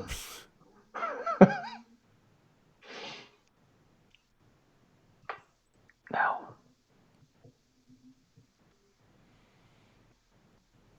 Was the purple strap on this IC belt, or was it the black strap? I didn't see.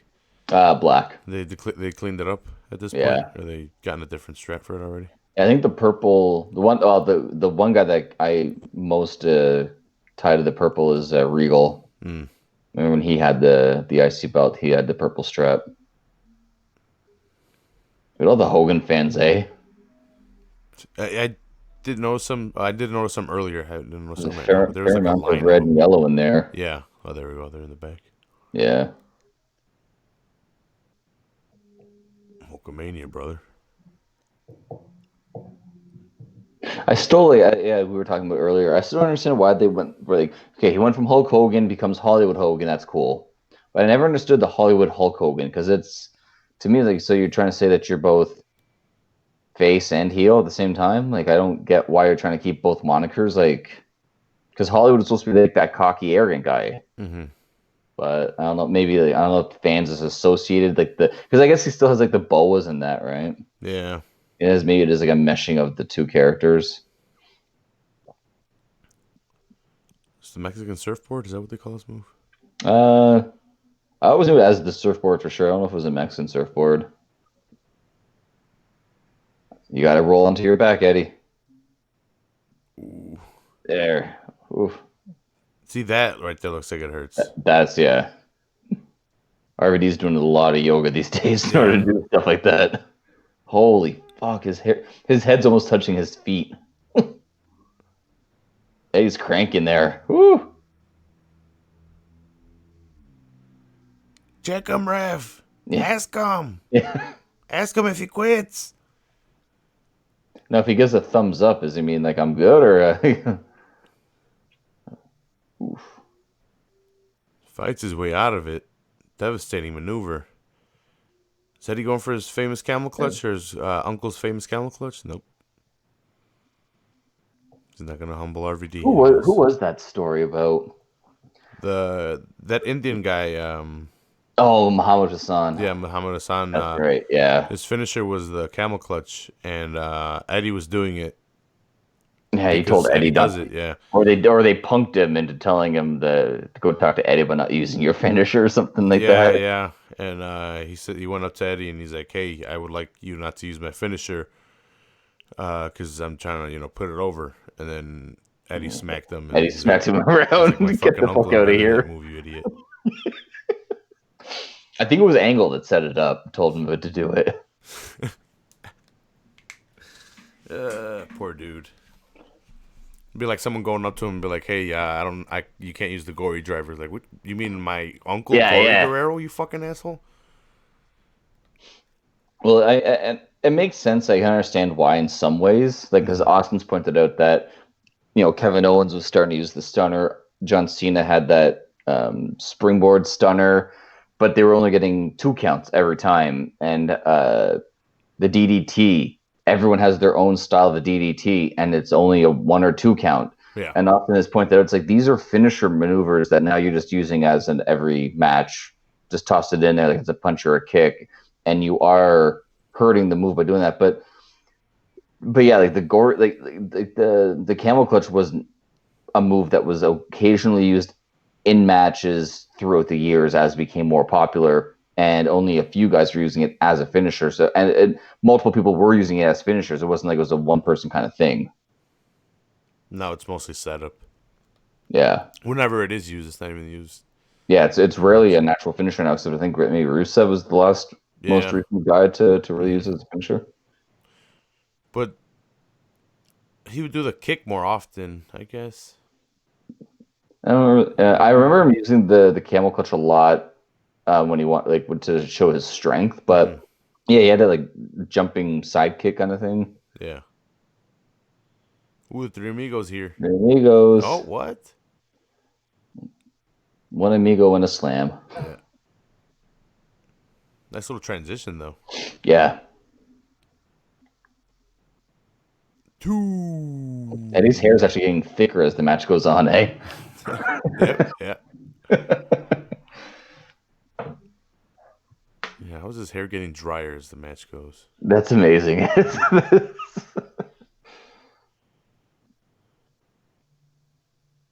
I'm the king of the frog splash. Is that what he said? I said something. It literally said something like, "I am the something of Frog Splash."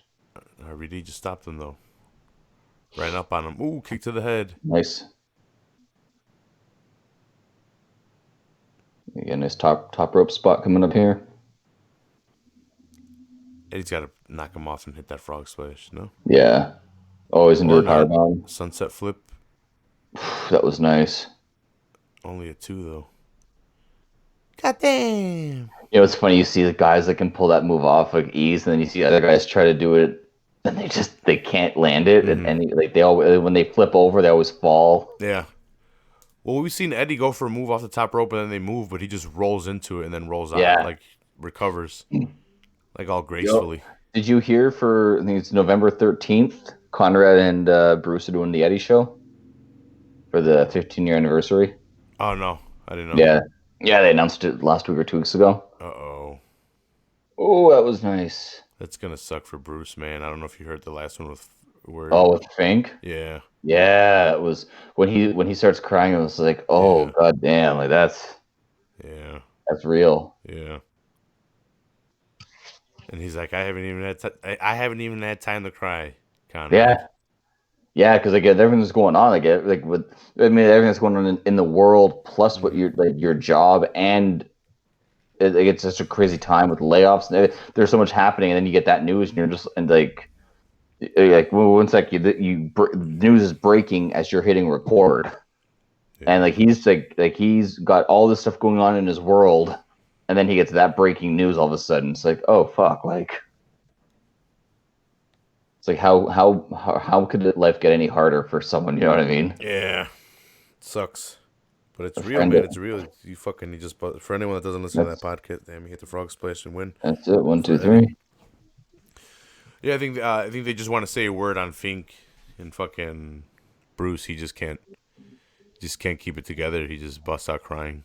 Yeah, he was mentioning how like they were going through the layoffs, like they're going through all these things that are going on around the company. There's all this stuff, and then gets the phone call like an hour or 2 hours before they're gonna hit record on the episode they were gonna be doing that day, and he gets the news about the Fink, and it's just like I don't want to say the show's got to go on because it's a podcast. You can delay it if you really want to, but I mean.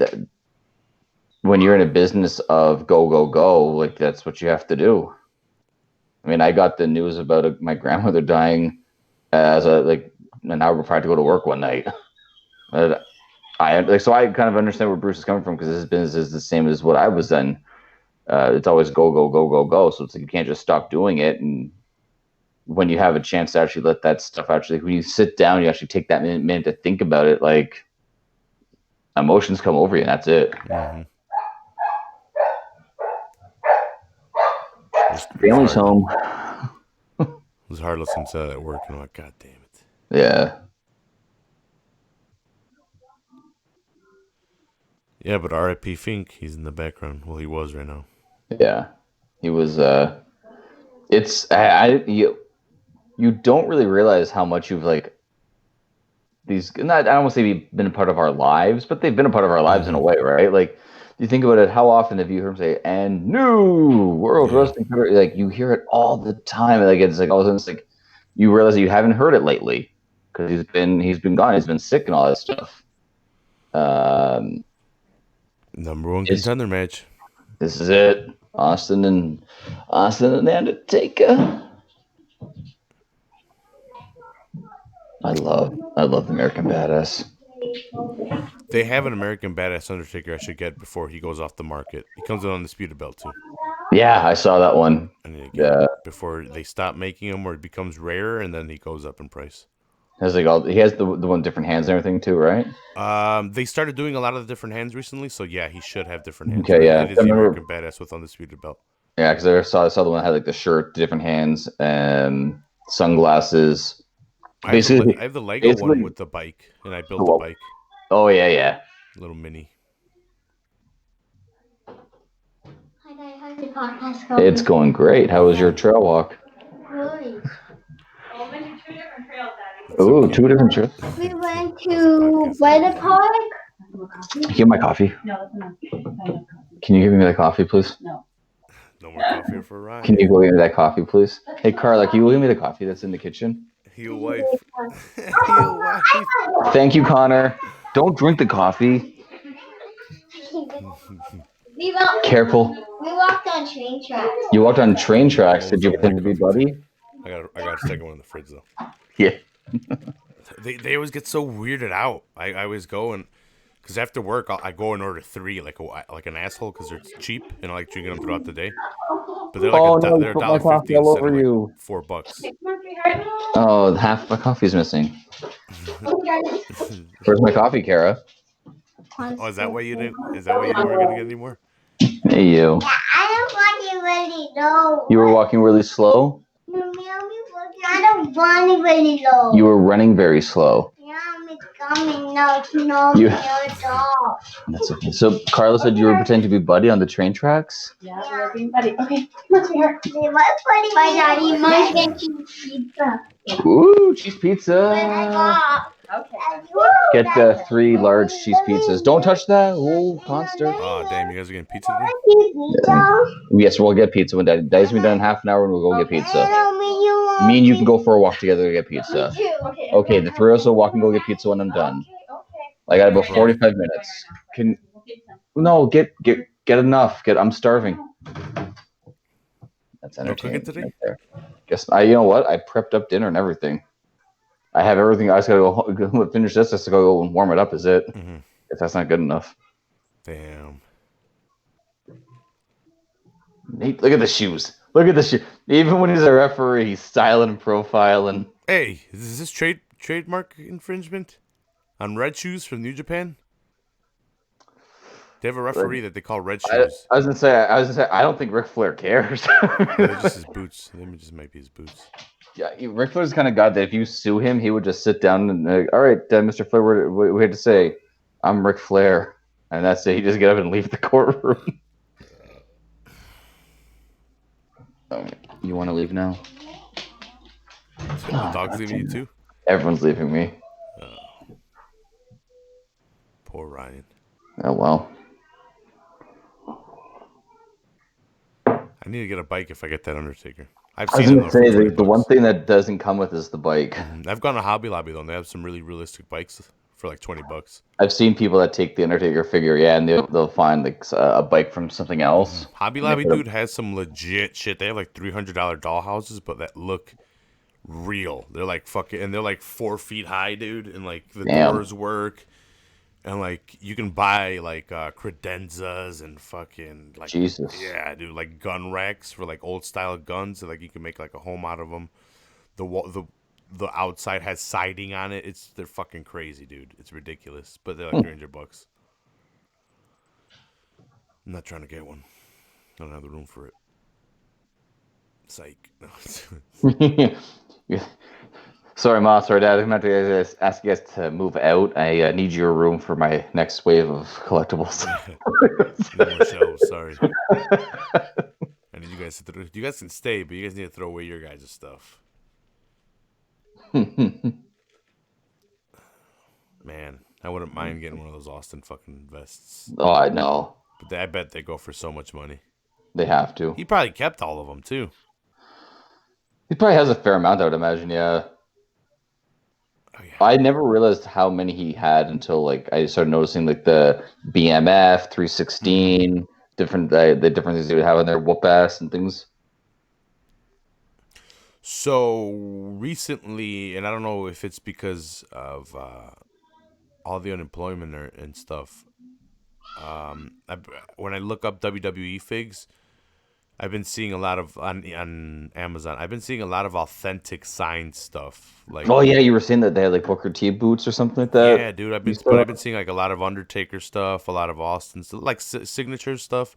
Mm-hmm. A lot of figures that are signed that I would never see before, and I'm searching the same things on Amazon. It's not like I'm doing like keyword searches now or like searching different. Right. I'm doing the same thing, and like so that 4 Horsemen 4-pack that I opened up, they Right. have that signed by all of the 4 Horsemen for like $400. Oh wow, that's badass. Yeah, but I hadn't seen that before. But they'll have like Shawn Michaels signed by Shawn Michaels. Well, who else would sign it? But like, just different figures signed by different people. And I don't know if it's like people are putting up their collection because they're like, fuck, man, the layoffs has hit people hard, and they're like, fuck it, I need to sell off my stuff. Also, I think wives and girlfriends are probably walking into their husbands and boyfriends, man cave for the first time, that they have this extra time, and they're seeing all the junk that they've collected, and they're like, "This is all leaving now." Yeah. Like, if I knew this was in here, I would have sold this years ago. Get rid of this doll that has some signature on it. It's worth $500. I can't get rid of that. $500. No one's gonna give you that. Yeah. And then someone out there's like, an Austin signed. Oh my god. They Yeah, only like made me. 5 of those. Like, can I trade my child for that, or no? Dude, Okay. I'm not. The more I learn about that Macho Man, I am not opening him up. The white and purple Macho The white Man and purple. with, Yeah. So, you know how Macho Man left the WWE, right? Or Yeah. WWF, and he was in bad terms with them or whatever. Right. Yeah. That figure was his introduction back into the Mattel line of toys. Was it really? Yeah, in like 10 years ago. Yeah. That toy was his introduction back with Mattel, because I don't think wow. Jax, or like at some point Jax didn't, or they didn't have a license for Jax because he was with WCW. Mm-hmm. So I don't think it was Toy Biz. It might have been Toy Biz that made the WCW figs, which that's where you can get a Macho Man. And before that, you can get them with WWF. But the time that he was gone, WCW made figs, and then when they folded, they didn't have the rights to Macho Man. So they couldn't make Macho Man figs till that Macho Man in 2010 or 2009 that Mattel started making figs. So they wanted the rights to a Macho Man. So I guess WWE came to terms with Macho Man, and that was the first figure they put out of Macho Man. And I got him. I didn't know about this till like recently, till I was looking up stuff about like Mattel figs and shit like that. I remember when my brother got that one. And yeah, I guess I didn't put one and two together, because I remember my brother had that one for a long time, but yeah, I guess I never really thought about any other figures being put out since WCW went out of business and WWE with Mattel started going bigger. Yeah, you kind of don't think about it, but there's an actual video of Macho Man promoting that out there, like promoting cool. the figure coming back into I guess life, which is pretty cool. Well, I'm kind of glad I didn't open them when I bought them. When I even asked Jesus a couple times, I'm like, you think I should open them, dude? He's like, nah. And he's like, leave him see. And that's the only figure he's told me not to open. I didn't think why, and then I guess I found out recently why. It was the first Macho Man back in the series. Plus, like the farther away it gets from them making it, the price just goes up and up and up, right? Yeah, for that one, yeah. That one might actually be worth money sometime down the line. Austin doing push-ups here.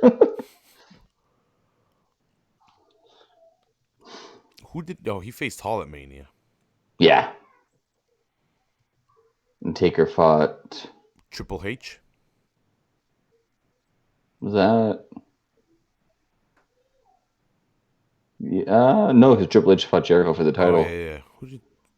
Did he fight Ric Flair? Because he fought Ric Flair at one of them. I don't know if it was 18 or 19.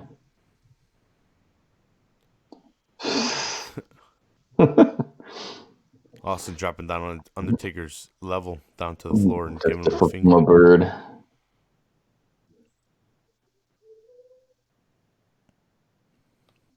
They opened up the trails back up, some of them, or no?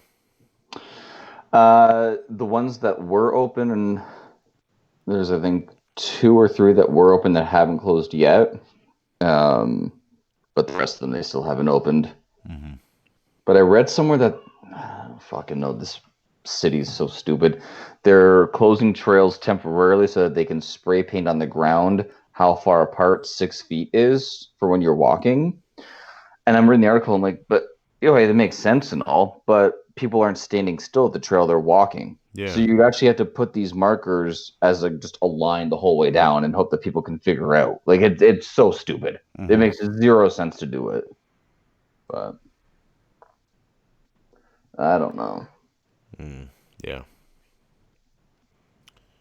I'm gonna go see if they have any more Lysol. If they stocked up, they should have because they've been limiting to two per person. So hopefully they got more Lysol and disinfectant stuff. You gonna start injecting? Yeah, I need it, dude, just in case. I No, can't because believe you fucking I'm said running. that. The one in my car is running low, and I have 2 here, but one of them is running low too. So I have 1 full Lysol wipes thing, but I wouldn't mind. I like having I buy the 4-pack and I keep them. It's a different pin. Yeah, that was a different pin. Just keep them around the attic, wipe some down every once in a while. At work, they gave us our face masks, and they're providing us with the personal hand sanitizer too. Oh, they are? Yeah. I've heard that the hand sanitizer actually does nothing. I don't know how true that is. I haven't looked into it, but someone said soap is okay, but sanitizer doesn't really affect the virus at all. I said I don't know. Unlike Trump, I'm not a doctor, so I'm not going to give out this information. Mm-hmm. Well, I am a doctor. I'm a neuroscientist, so There you go. inject away. My uncle was a scientist, so he's basically a doctor. So I could be a doctor also if I really wanted to. Like what? But your uncle wasn't a doctor, so you couldn't also be one. Oh man.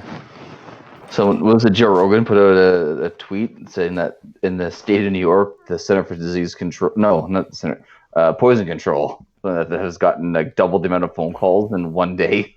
Yeah, people are dumb, dude. You know what, though? I mean, if he says inject yourself with Lysol and people are doing it, you know what? Charles Darwin called. He's saying thank you for proving him right. Hey, man, if they're dumb enough to listen, I think they're dumb enough. Well, it's like the Homer Simpson. People were getting sick from eating the foam, even though it says do not eat. Yeah. You might have, like I say, if you're dumb enough to eat it, you deserve to die. Mm-hmm. Might be a little harsh, but I mean... Old school vintage Undertaker. Boom, off the Oh, ropes. I love it. I'm going to get my coffee real quick. Be right back. Yeah, you're good, yeah. A bit of a lazy pin by the Undertaker there. It's the 2 count getting into Flair. Here we go. Flair was going to get involved eventually. I think the shoes that Ric Flair is wearing is so distracting, though. There comes Luthez. Yep. Tommy Young. You go from vintage Undertaker to vintage Stone Cold. I was just saying that I think the worst part of this match right now is that Ric Flair's shoes are so damn distracting. I can't stop looking at them. Red shoes, bro. That's it. Tommy Young. Apparently that got some heat, in real life from people when they were making that joke. Yeah. Like, oh, you shouldn't talk about referees having to do blah, blah, blah. It's like, he was just fucking joking, man. He's up.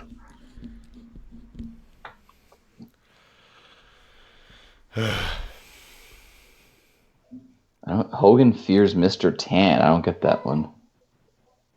Some fan has a sign. I think he was trying to be funny. It just didn't make any sense.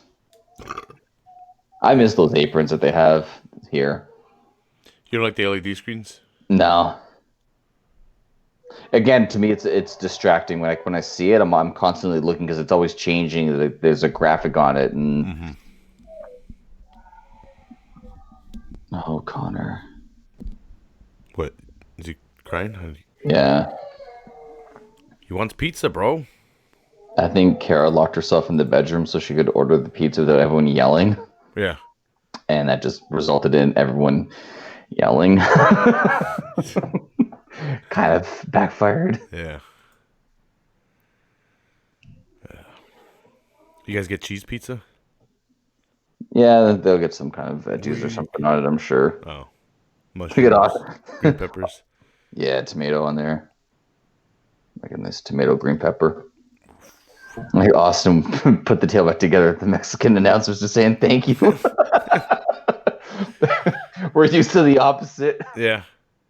So Austin fucked up his knees in WCW, right? And he just didn't get surgery on them, and eventually that's why he wears braces here in WWF. Yeah, I think he got it fixed. Result was when he was laid off or something like that. It wasn't or something. I think like that. Like whatever he had some kind of surgery. I thought which led to him or which is why he was off when he was FedEx his walking papers. I think that was a tricep. Is that? Okay. Yeah. I think the knees, I think he just didn't get them treated. And I think he just wrestled. And just, yeah, okay. Yeah, and I think that's why they both just got fucked up. Right. I don't like the orange fucking braces, knee braces on him. I liked them from the match last week. I don't know why.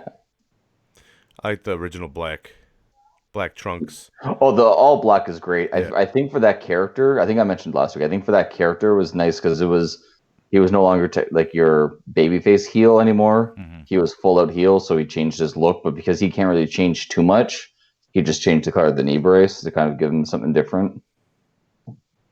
I don't even remember him wearing them like a lot during that time. Anyway, we're gonna see some color here. Yeah, maybe not. Do you guys get shit pizza, or do you guys got like a local spot? No, we got a place right up the. Like honestly, it's like a 5-minute walk from where we live. Mm-hmm. We've been going there since we moved here. No It's good enough. Domino's, no. No, it's a pyramid pizza. Pyramid scheme pizza? Yeah. Like that pyramid scheme people were playing like a couple fucking weeks ago? Or like last week? Yeah. So, how convenient that the stimulus money check came out and then this fucking, this diamond scheme comes out. No, this isn't a pyramid scheme. It's a diamond. Yeah. It's a fractal. You just They're have to so- join the yeah. fractal. People are dumb. Never mind. I said to Kara, I'm like, we got pizza a couple weeks back. I said to Kara, I'm like, I'm happy that they're open and all that stuff. Like it's because like a lot of small businesses aren't staying open. I said, I'm surprised that they stayed open because a lot of them are Chinese that work there. And I'm like, you would think that people, because you hear constantly like how angry people are at like Chinese businesses and they're not giving them any business, they're not giving them money because of everything that's happening, even though like these people have nothing to do with what happens over there. Yeah, it's a CCP virus, bro. And well, it's funny because as I'm saying, so Kara looks at me, she goes, they're not Chinese, right? Like, what are you talking about? She goes, they're definitely like Taiwanese or Japanese. They're not Chinese. I'm like, are you sure about that? She's tell Kara it's all the same. But then she looks at me and she goes, they all don't look alike, Ryan. I'm like, oh, I didn't say that. Don't put those words in my mouth. Tell her So here's my view on it. I'm Mexican, and guess what we call Asian people in the Spanish language? Chino. That's it. That's it. All of them. Every single one of them. They're Japanese, Korean, Taiwanese, Filipino. It's like, hey, el Chino. Hey, el Chino. Hey, and it's not our fault. It really isn't our fault. We're Mexican, and we have Chinese-looking people in our race because our race is a mutt race. We have all the races in one race. So we have Chinese people looking, or Mexican looking as Chinese people in our fucking, or Chinese people look, I don't know what you'd call them. They have Asian-esque features, and to describe them, Mexicans are like el Chino. Like if there's a Chinese guy one that looks Chinese in your fucking group and they're all Mexicans, they refer to him as el Chino, and there's nothing racist about it. There's no negative connotation. That's just how it goes, and that's just how it is. Like if there's a black guy in the group, you call him el negro. And that's just the color black. Like that's. And it sounds really weird because in English we got a very similar word that doesn't has a lot worse tie to it. Yeah, it has a different connotation, different meaning, and but it's not racist. It's just how Mexicans are. I don't know if they're like woke nowadays or but no, even in our language, it's a whole the whole. Feminine, masculine pronouns, and that it's a gender race. I'm sorry, you're not going to get it out of there. Yeah. They hate it. Like the feminists hate it because it's that's how it's labeled, and there's no way of getting rid of it. It's built into the language. Sorry. That's it. Él, ella. That's just él is him and ella is her. That's just how it is. But yeah, no, it's funny because you could be looked at as a racist, I guess. You know how you were saying. Like, yeah. Well, that's it. Like, all right, look, I'm sorry. They look like they're from all that region. Well, and that's my thing is that, like, because I've met someone, like I used to work with someone who was from Cambodia. Looks nothing like a Chinese person or a Japanese. Like he doesn't. But that's because their country's more southern, right? Like that's just they're closer to this or closer to that. So like the bloodlines were mixed from different races over the millenniums that people have been around for, evolving. Yeah. And I don't know. get it. If you do pay more attention, you do see that they do have different features, similar but different. But the thing also is like I don't study people. Mm-hmm. You know what I mean, like I'm like, oh look at that white guy. That's it. Like somebody like he's not white. He's Polish. I'm like, oh sorry, look at that white guy. Like I'm not commenting on a race. I'm just saying like someone might just they're white. I don't know. Oh yeah, white people to me are just weirdos or white people. Like when. Like Irish, English, Scottish. It's like they're all the same. They all got that weird ass kind of accent. It's just a little different. We're more pasty than white, to be fair. Like we're more a little bit see through. Yeah, we're more Casper than we are white. Ryan, why don't you go to the beach? Because I go from white to burned to white. There's no such thing as tan Ryan. Because to me, the Spaniards are just white people that could speak Spanish. That's it. That's it. And they can go into the sun for more than 10 minutes without freckling. Yeah. They just hit the sun a little bit more, I guess. Yeah. Not the Mexicans. Mexicans brown up nice. Yeah. I could tan up nice if I hit that fucking sun. But I probably have a lot more indigenous blood in me than European. Who knows? It could be Middle Eastern. I've always said it. I probably have a lot of Middle Eastern. See, look, 23andMe. Start sponsoring Raph so he can find out what he is. Yeah. Well, you see that neck beard? Yeah. Coming in? There's some Middle Eastern in there. The crowd was looking away all crazy, like all of them. I don't know what they were looking at. Yeah. They even Scott Hall's out there with the X-Pac. Okay. Because it's no disqualification, I think, this match, they said, so it's probably waiting to see if these guys get involved, who they're going to help out. Are they going to piss on his bike? I went to fucking Burger King today, and my card got declined, so I'm like, I'm out of here. I'm on keto anyway. And I know I had money. I went to check my account. I'm like, yeah, I had money. I'm like, it was a sign. Yeah. After my coffees, I went to go get it, and it's like, declined. She's like, your card's declined. She's like, you want me to try it again? I'm like, no, bitch. I'm like, if you don't want to try it, it's a sign, all right? I know I have money. Well, that was like me. I don't know what happened. When I was at the grocery store, swipe my card, insert my card.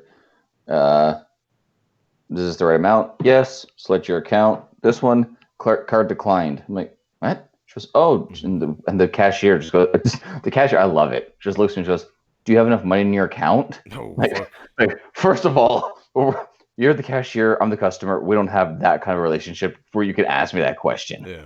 Second of all, I haven't even put my PIN in here, and this thing is telling me that my card's declined. I don't know. Yeah, I just got my coffees like 2 seconds earlier. I'm like, fuck you, lady. I'm like, I checked my account before I left the house. I had $7. That's enough for 2 coffees and a Whopper. No, I'm like, what the fuck? All right. I'm like, it's a sign.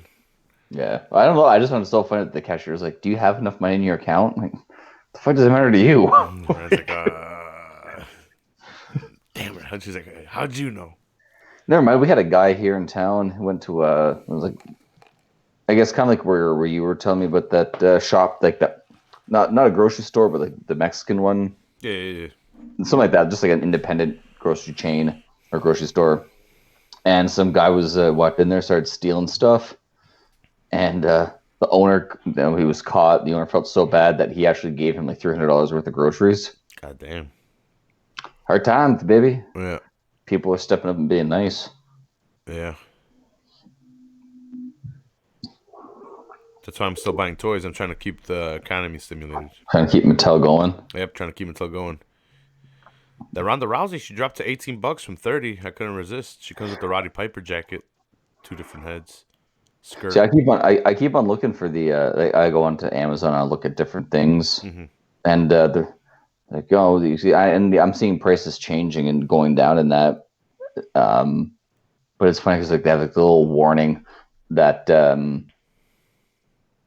it might take you longer than 2 days to get from. Like, I'm saving $30 on something. I don't care if it takes a week or if it takes 2 days. Like, I'm still saving the money. At the end of the day, it's all that matters. Yeah, I ordered shoes, fucking Friday they came in already. I guess they are essential. Well, there's some old school taker. I wish my Ronda was essential came in today. But I can wait. $12 off. Yeah. You can almost get 2 for the price of 1 there. Yeah. I could buy another fig that I wanted because she was so cheap. Yeah.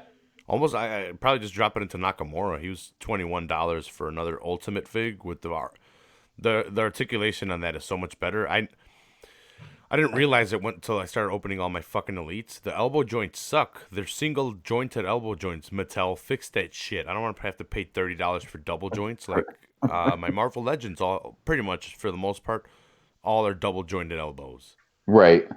All the Mattel guys are single jointed elbows, and it sucks because you can't make them pose as much as you want. Right. The new Ultimate Edition, they have a better. It's not.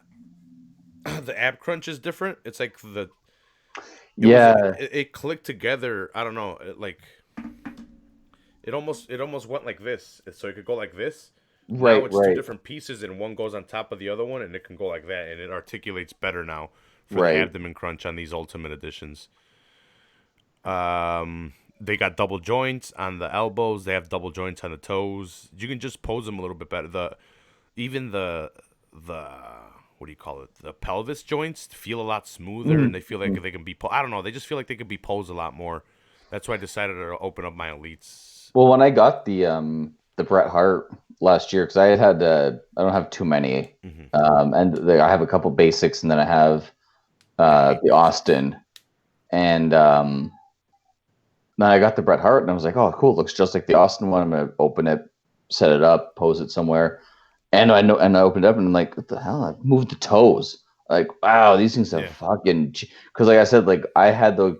If you watch the Toys That Made Us on the wrestling figures, the ones from Jack Pacific early from 1996, I want to say, that was what I had when I was a kid growing up. Pretty much, like I had, like I said, I had this guy, like this style of the Austin here. I had that, like the early 90s superstars.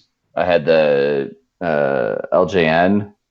Yeah, see, like I never had any figures that had anything like that. So my guys were all stuck in one little position at all times. It was really, they suck to play with. And now I see all these new ones and I'm like, oh, god damn, they're so good. Like, fucking pisses me off.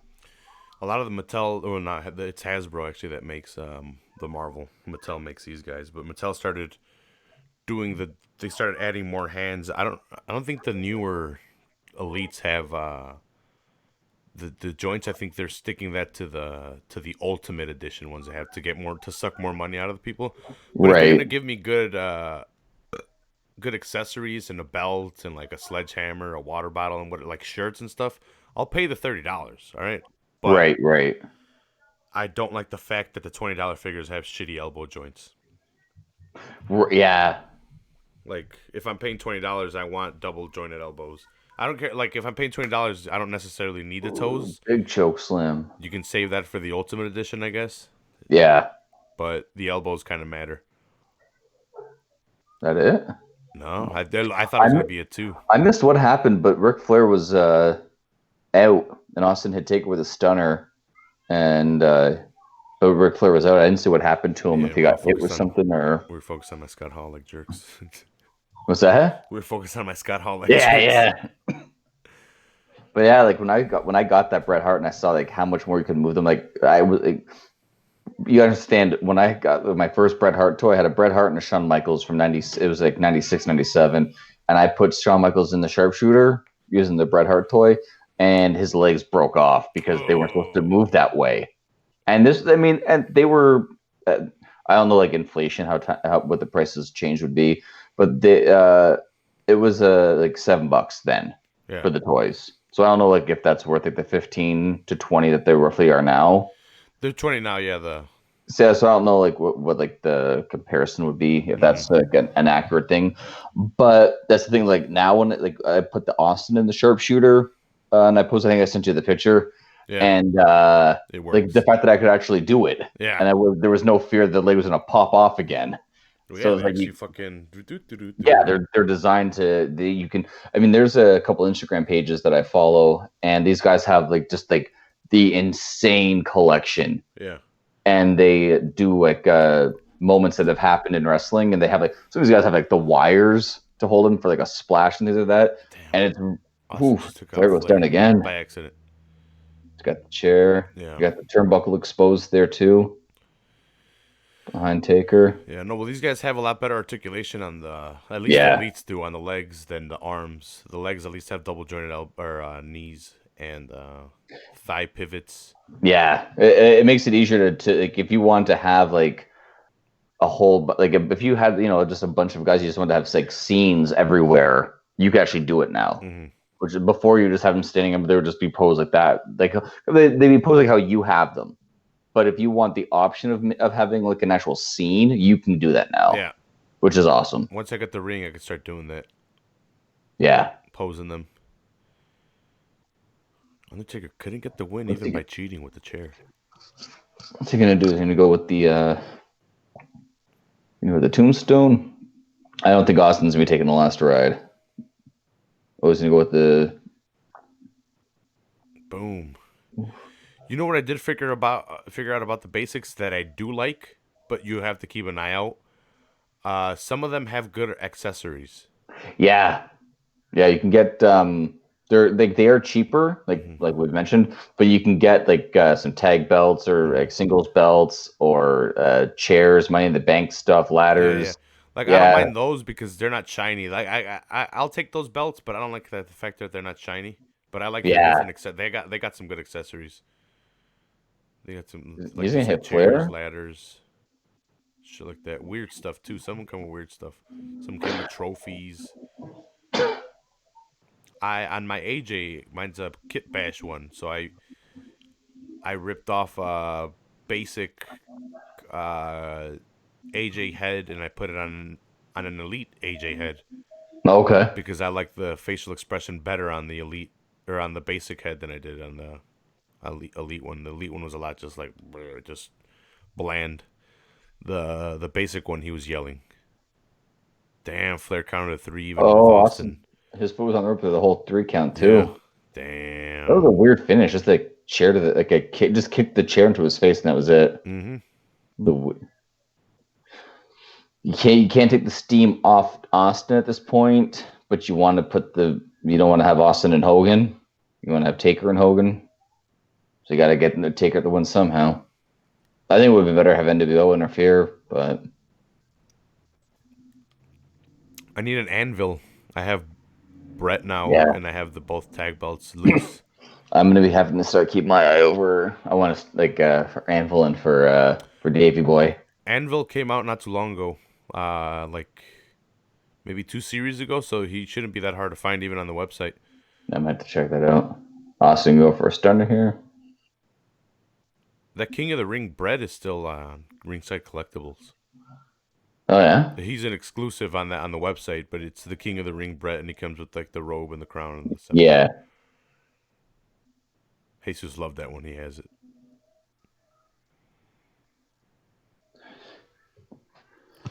He won't give me the fucking NWO Giant. Oh, he's got the NWO Giant? There was a Ringside exclusive NWO Giant. That's pretty cool. A while ago. Damn, Taker gives Austin the fucking finger, and Austin comes right back. Boom, gives him the stunner. You son of a bitch! And that's the bottom line, 'cause Stone Cold said so. Do you think? Toss me a beer. The whole Austin and Hogan, how it didn't happen, right? They really wanted it for a while before they went with Rock and Austin. Do you think that they went here with Taker Hogan at the next pay-per-view because if it wasn't WrestleMania, Vince didn't want to have it happen?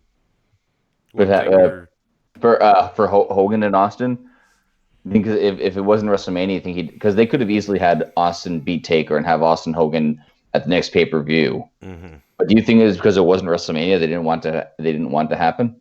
Probably. If you're gonna have Austin and Hogan, might as well be at a WrestleMania now. Yeah. But I heard Austin didn't want it this time around because the story didn't make sense for him. He thought it was stupid. And ultimately, they went with The Rock instead. Yeah, I know that like they talked about in Austin. He's gone on record saying that their styles are so different that they probably wouldn't have been as good a match. Which I agree that Austin, like The Rock, like Austin's neck injury definitely did prevent him from being involved in a lot of angles. I'm sure because he couldn't work with certain guys the way that he would want to. But yeah, I don't know. I just wanted they wanted it so bad that they wouldn't put it on here. Oh, here we go, Billy and Chuck. There's your tag team right here. I have those belts. Those are the belts I have, I guess. I love those belts. Yeah, the tag belts. I like them. Those are some of my favorite tag team belts. They're the classic. This is the end of it too. So I think it's like 02, 03 that they end up switching over to the different style of the tag. I think it's when they start doing each brand has its own title. Yeah, these guys. These will be SmackDowns and. Raw get their own. Yeah, Raw gets their own evolution titles, I guess I would call them. And then they switch over those titles. I think these titles are gone by 2003. Fucking Rico, eh? Fucking Rico. We didn't even touch on the scene or on the set. The Backlash set. How nice it looks with the swinging in and out. They had that last week. We did the Backlash last week, was it? Yeah. No, 2 weeks ago. We did SmackDown and ECW. Oh, that's right. Yeah, SmackDown last week. Yeah. I think that they had the same kind of style setup. Because I think it was Shane McMahon and Big Show. I was wondering if he was going to climb up the Backlash set because that looks like something Shane will climb up, and he did. I love when they have them moving too. Yeah. Damn, those are nice looking old school tag belts. So good. Al Snow and Maven, good God. My favorite tag team right there. One of these things is not like the other. What's your favorite Maven? This one here, actually, as ironic as it is, this is when they fought Chuck and Billy for the titles. That was a nice move by Chuck to yeah, that was fast thinking on the go. Why do they have Ninja Turtle fucking headbands or Raphael headbands? I don't get it why they had to put them on. Who else? One of my favorite Al Snow toys, and you probably know the story from Bruce, is the one that came with head. Mm-hmm. I had that back in the day. I asked Jesus. He said he might have it, but I don't know if he does. He might be alive. I definitely used to have it. I thought it was one of the greatest things of his little mannequin head. Yeah. And then I had no idea up until last year when I heard Bruce Pritchard talking about the controversy of a severed woman's head, and I'm like, as I'm listening to it, I'm like, all I'd have to do is watch one episode of Raw, one segment on Raw, and see that it's not a severed head, it's just a mannequin's head that he would carry around to the ring. Yeah. Why did you get Rico's sideburns? I was thinking about getting Rico's shirt, man. That thing is... Can you get it off, though? How do you get it off? You could see him from space. That thing is so bright. Jesus Christ. Doesn't look like Maven was bald. I don't know why he would why he would shave his head.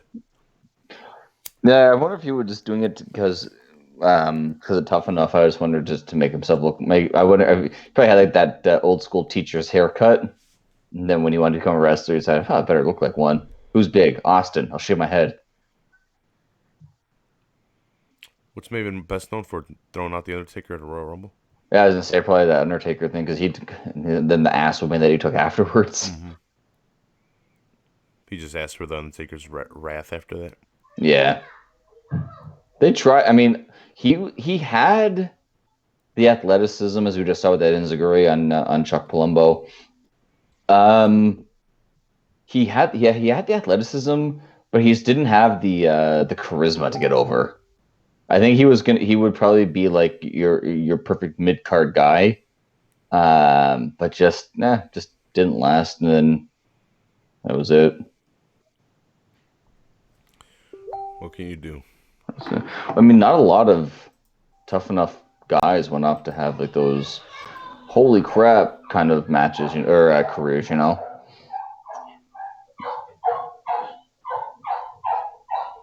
He was a WCW guy, right? Who? Chuck Palumbo? Yeah, he came over with the Invasion. Him and Sean O'Hare were a tag team, I think. Poor Billy. How do you go from Well, he went from with the smoking guns. They tried to kill him off, and then he comes back with the New Age Outlaws after the Rockabilly disaster, and then they tried to give him a singles run, didn't take. So they're like, "Yeah, I know, we'll make you in a seemingly gay angle." The one thing I remember from these two guys is their wedding on SmackDown. Yeah, they got fucking married. What do you mean seemingly gay? And as he's like Rico's marrying them, or the minister's marrying them, and they're like, they stop the ceremony, like, whoa, whoa, whoa, like this was like we were doing this just like to help, promote ourselves. Like we're not actually getting married. Like, come on, man. Like, it's like the worst. That might be that and Rusev, Lashley, Lana are probably like two of the top 5 worst angles that the WF has done in the last 20 years. Dude, the fact that they still have Lana and Rusev isn't there is fucking stupid and I was, weird as shit. reading that they're not planning on releasing her anytime soon either. So I guess they're going to keep her as a valet of sorts. It's so stupid. Well, it's like, did you hear that Renee Young got in trouble last week? So they're doing that. It was a WWE backstage show, and she's on camera in her house. Xavier Rhodes is in his, and Booker T's in his house. They're all on camera, blah, blah, blah. And there's a dog barking. And Dean Ambrose picks up the dog and then pops on camera and scares her really quickly and then leaves. And Booker T and Xavier Rhodes are laughing and whatnot. But Moxley came out and said that Renee Young was in some hot water for his appearance on the show briefly. Damn, but that was like 2 weeks ago. I didn't hear anything about that. Yeah, I heard about it this morning. But yeah, like all he did was like pick up the dog and quickly scare her, and that was it. That was enough to get her in trouble, I guess, backstage. Rico with a big mistake knocking Palumbo. Yeah, spinning kick or whatever he did. Well, that sucks. Yeah. I'm surprised that Renee Young actually kept her, because being more like the backstage personality, she's on camera, but I thought she would when Moxley left or whatever, Ambrose left, whatever you want to say, I thought that she would have been gone. I'm surprised that she's still there, especially the way that he left. Well, she definitely got replaced. She was a Raw commentator. Look at her now. She's kind of just an interviewer backstage. Beth Phoenix is even on fucking Al Snow. NXT. She's still there. Beth Phoenix. Yeah. That's it. 1, 2, 3. Retain. I really thought that Maven and Al Snow were going to go on this crazy tag run after this and just set records. Well, you thought that that's where it started? I thought, people talk about the Dudleys and LOD. I think of Maven and Al Snow. I just don't remember when. I remember when they took off. I can't picture it. Well, you don't think of either one of these tag teams for that shit. Oh God, no. But somehow they're at Backlash defending. Billy and Chuck are honestly it's that. And it's not a surprise. It is the gay angle. The only reason why they lasted as long as they did, I think, as a tag team. Because really, there's nothing special to them. No. I give them the credit that at least they dyed their hair to look alike. That's kind of like an old school tag team kind of thing. They got nothing else. No. Put them together and make them gay. Why? I don't know. They're a tag team. They're a tag team. They have to be gay, right? Give them hate. How so? They're gay. Yes. But it's 2002. Trust me. Yeah. Trust me, it'll work. We got Paul Heyman sniffing panties. This is fine, all right? Yeah. That's still pretty fucked, man. Look, as far as I'm going, I'm pretty fucking ridiculous. They didn't even go really that far in the Attitude Era. Dude, Attitude Era did some shit, but they didn't have a man smelling a woman's underwear on camera. I like toting the line in a jokey fashion. There was no joke behind Paul Heyman stealing Lita's underwear and not leaving her locker room and making a lot of sexual innuendos. Yeah. There was no comedy behind it. Look, I get it. It's wrestling. But still, it was pretty far. It was, especially 2002 far. Yeah. Yeah, Vince is trying to go a little bit more PG around this time. Mm-hmm. Not like it is now, but he was definitely leaving the Attitude Era. You could see. I was 12 watching this, I guess. I was 17. Yeah, 16, 17. Oof, many moons ago. It's finally hilarious that I was watching this. Triple H shoving Stephanie by her face. Oh no, the injury. That's where he had to stop tagging with Stone Cold, right? No, that was before. That was the first quad injury. Stone Cold was the second. God damn. So he got hurt in what? Did he get? Oh no, sorry, you're right. I'm wrong. Right? Yeah, because he I'm. won it at 17, and then he would have gotten. That's right. No, yeah, because his other one was when he was with Shawn Michaels. There's in 2005. Yeah, I'm off. Yeah, sorry, you're right. You're right. Because at 17, Austin beats The Rock at 17. Then they form the 2-man power trip the next night. Yeah, that's right. Yeah. And then he gets hurt. And then eventually. he tears his quad, and he's gone. And then when he comes back from tearing his quad, I think that was part of the angle was that Jericho took the belt from him, or Jericho and Benoit take the tag belts from them. Mm-hmm. And then when he comes back, Stephanie's aligned with Jericho. I think that's because Jericho was the one that injured him, what Jericho was saying. They're using the shitty music here, right, for Hogan? Yeah. It's a shitty fucking recreation of Voodoo Child. But I guess they lost the rights. What can you do? Yeah. Because they still had the rights to keep rolling. Yeah, they still had Limp It. At least they did on Raw when I was watching it. Well, they showed. Well, I guess it doesn't make a difference if they're showing the video because they'll show that it doesn't make that. But you know what's fucking awesome? My Hulk Hogan fig, the Storm Collectibles, comes with the Hollywood belt or whatever Hulk Hogan belt. I think it's Hollywood belt. Oh, nice. But it comes with a belt like that. And a cloth shirt with the rips in it. It's specifically one that he was wearing the other day that I was watching. It says Hogan for life on it, and it's got a skull. What was it on? Was it Friday night? I was watching. Was it? One night earlier this week. I don't remember now. I was watching some old Halloween Havoc from '96. So I was watching young NWO, I guess. And I don't remember Hogan coming out with a rug, but Hogan comes out with a little bit of hair. He was doing a movie. Macho Man rips it off. Yeah, he was doing a movie. So he kept it for the fucking thing. He was still wearing it. It was so weird to see him with hair. Yeah, it was pretty funny. It's pretty funny. If you guys don't remember that, you guys should. I think it was versus. Was it Warrior or Piper? Oh, the one I saw was Macho Man. Oh, okay, then yeah. Nope, you're right. It was right when they turned.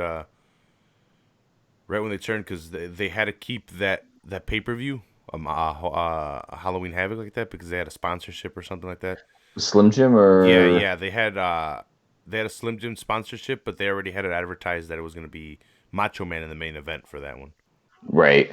So they had to keep it like that, even though, because like that storyline's all weird. Like Macho Man doesn't even belong in the main event there, but they kind of just throw him in. Yeah. I love this belt, man. Big gold belt? Oh no, the Undisputed. Sorry, the Undisputed. I love this belt. I love it too. My favorite's probably the WCW Big Gold, but I like this one too. This one's nice. I go it was like 88 to 98 Winged Eagle, and then this guy here are probably two of my top two, just from being more of a WWF guy than WCW. Yeah, and the 88 to 98, for those people wondering, is the Winged Eagle belt, the one that Shawn Michaels, Bret Hart, and when Austin got it, it transformed into the Big Gold or the Big World belt, I guess. I don't really know what I always say like I would say Attitude Era belt, I guess. I always just say like the 98 Winged Eagle. They kind of have like the Winged Eagle, like, well, I mean, it's kind of hard to see on the toy, but this might. A lot rounder. I threw it on this Austin here. Yeah. So it has the eagle on it still, but instead of having like the cuts going down the side, they just rounded it right off. Mm-hmm. I don't get I don't know. I mean, you gotta switch your titles up every once in a while, I suppose. I should pick my favorite figs and form my own faction. There you go. during this quarantine, take some pics or make a video, like a 5-minute video talking about my favorite figs and why I picked them in a faction. You do it with the Marvel team too. Pick my own Marvel Avengers. Make your own Avengers. Yeah. Raph Avengers. Yeah. I have a lot of Revengers. There we go. Yeah. The Revengers.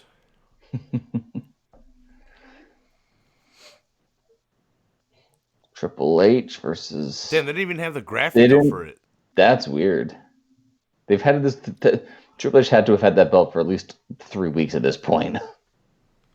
So if people aren't watching, just listen to the audio. Before the match starts, they have the graphic of the belt. And we have the Undisputed belt, the one that they transformed after it was 2 belts, and then they made it into 1. But the graphic was of the big world belt and the WCW belt. Yeah, it was bizarre. Isn't it weird that you had such an iconic belt for 10, 11 years with the Winged Eagle, and then you replace it, and you only have that one for like 4.5 years before they got rid of that one to make it the Undisputed? Well, John Cena said it was, and then John Cena said that one was nasty looking, so then he changed it to the spinner. Yeah. What a fucking jerk. The spinner was nasty looking, dude. Yeah.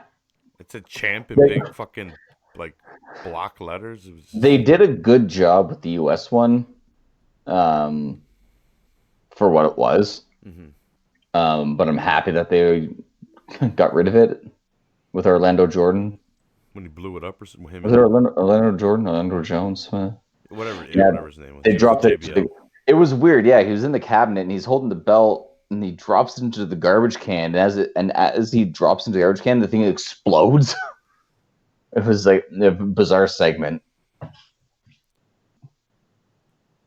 Is this the main event already? This is the main event, yeah. We're 2.5 hours in almost. God damn. Crazy to see Hogan in 2002.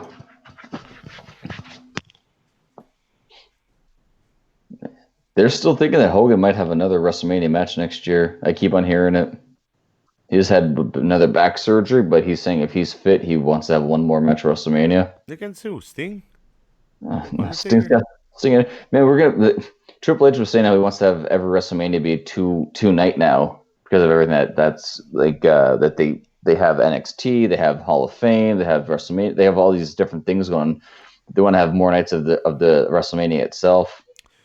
I mean, like, what are you gonna just have like old, like you just gonna have like the old timers WrestleMania and then like the current product, like because all these guys that they keep on bringing back, like I'd rather have one night of WrestleMania. I know there's a demand for wrestling, especially for that weekend, but I think the demand is there because the other companies are also providing their product, and it's not just WWE's view; it's a different product presented in the wrestling format as well. Exactly, yeah. And also, like, they usually have, like, a lot of, like, the city that they're in, you'll see a lot of, like, small indie shows will kind of go there also and take up, like, small halls in that. Mm-hmm. But I don't see, like, what they need to do is just go back to how WrestleMania was at, like, say, like 13, 14, 15 and have, you know, you can go 4 hours. You don't have to have an 8-hour event. You don't need to have live music in between matches. You don't need to have 20 matches. You can kind of get away with having a good 4-hour card with good matches and good storytelling. You don't need to have every story that's happening in the company be used on WrestleMania. You can have your A storylines on WrestleMania and your B storylines just, you know, they wait till Raw the next night.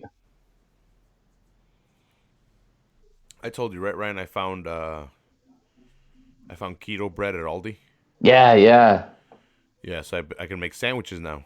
I can make keto sandwiches. So the bread's keto.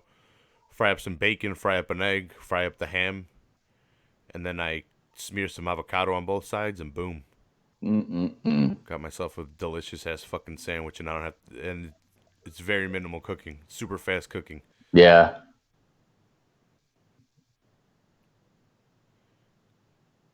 So like days where I don't have to prep meals for like Saturday, it's an easy meal I can cook on a Friday night for my nephew to eat, and then I don't have to worry about Saturday. Yeah, that's one thing I need to start doing again, is just getting into the kitchen, having things like prepared, ready to go. I'm finding that I'm just being lazy lately. Mm-hmm. Like I'm not like eating like shit. I'm just like eating the same thing every single day. Oh, happy anniversary yesterday, Ryan. Yeah, I forget, thank you. before we're out of here. Yeah. How many years? 3, 5, 10, 11. 11 already? 11, baby. You guys have been married 11 years? Yep. Got married. Well, we were about to turn 24 when we got married. Yeah. Right out of college?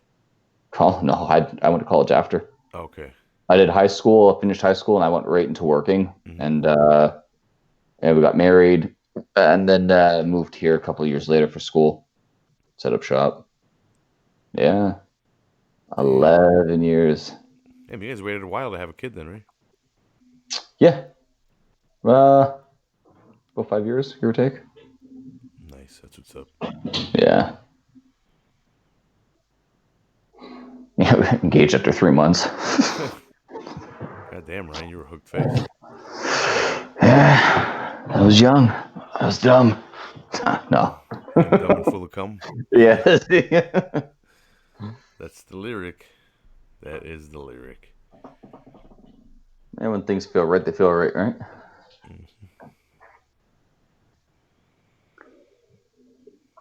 Yeah, well, congratulations on 11 years. God Oh, damn. Yeah.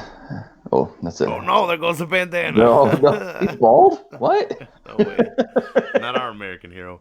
Wait, why is his body different color than the rest of I his was head? about What's to going on say, I here? noticed his head's not tanned. Oh, that's too good. It's that he always keeps that bandana on. How can You he know get what tan? you know what the problem is Vince when he Vince likes the guys to have like the oil the water on them as they walk out to make them look glistening. Hogan, what they do is they have like the car wash that sprays the soap at the side of your car. Yeah. Hogan would walk past, it would be a tanning the spray would come out. So as he's walking to the ring, he's getting tanned. But he had the bandana. They missed the top of the... Well, yeah, because But he had the bandana on when he was doing his walkout, so he didn't get sprayed everywhere. It looks horrible, man. Oh, it looks so bad. It's like when you it's like you wear a t-shirt outside all day long and then you put your wife beater on, you got like the tan lines all over your body. Fucking Hogan. The best Hogan analogy I've ever heard my entire life was from Brendan Schaub. And he was on JRE. I don't know if it was a fight companion or just like a regular show, but he said Hulk Hogan. They're talking about Hogan and Brendan Schaub was, what, you mean old hot dog skin? Yeah. And ever since that, I've never been able to look at Hogan without thinking of hot dogs. Yeah, I forgot where I heard that, but yeah, no, that motherfucker has hot dog skin. For the second that Brendan Schaub said hot dog skin, I'm like, that's it. That's all. I'll always remember Hulk Hogan as being just a giant hot dog. He does have hot dog skin. Look at him. It does, yeah. Like when he poses sometimes, I'm afraid that part of his skin's gonna just peel off. Oh, fuck. Whoa, Triple H got some height there. Yeah. Do you think it just, when he was done tanning and out of the bed or whatever, it took him so long to get up, he just burnt more? Yeah, that's it. Should have got out earlier. Well, he's like the toaster, He wanted to set it to 4, but someone switched it to 6 on accident. And then it Didn't took tell him him. longer to get up, so he went to 8. Yellow crispy. Yeah, he got too crispy there.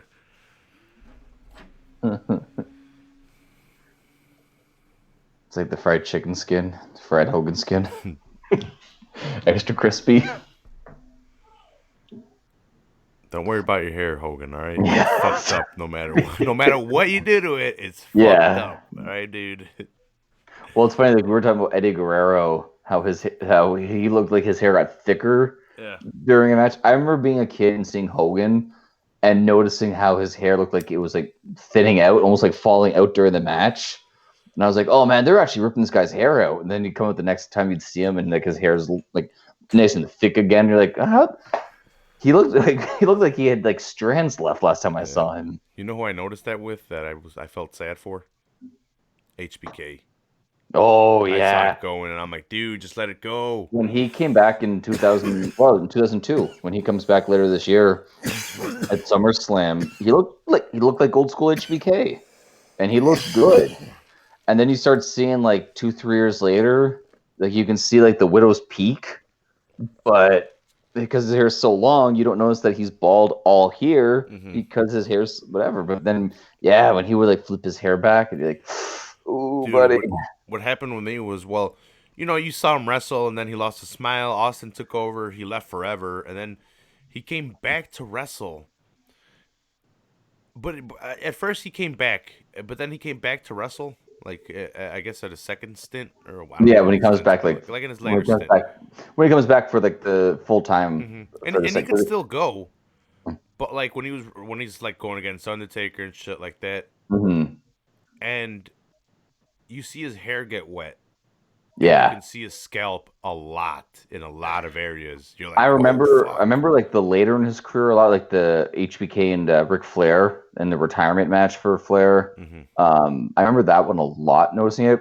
But the other week when I was watching the Untold, Shawn Michaels and uh, Kurt Angle WrestleMania match, and they were showing the footage, and I was like, oh god, he was thinning out in the WrestleMania 21, and I mean Yeah. he still went for like another 5-6 years after that, and then went back. I'm like, oh, okay, so WrestleMania 20, he was getting rough there. Mm-hmm.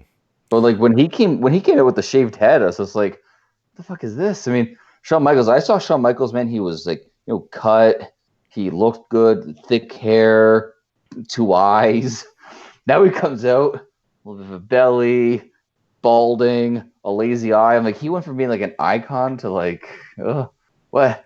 Who Like knows what? what? Like what happened? Like Yeah. I'm not trying to like talk ill of him in any way. It's just like But he was the if, sexy boy, Ryan. if Come you showed on. me 1992 Shawn Michaels and 2020 Shawn Michaels, no, Mm-mm. that's not the same person. I'm sorry. Like I don't.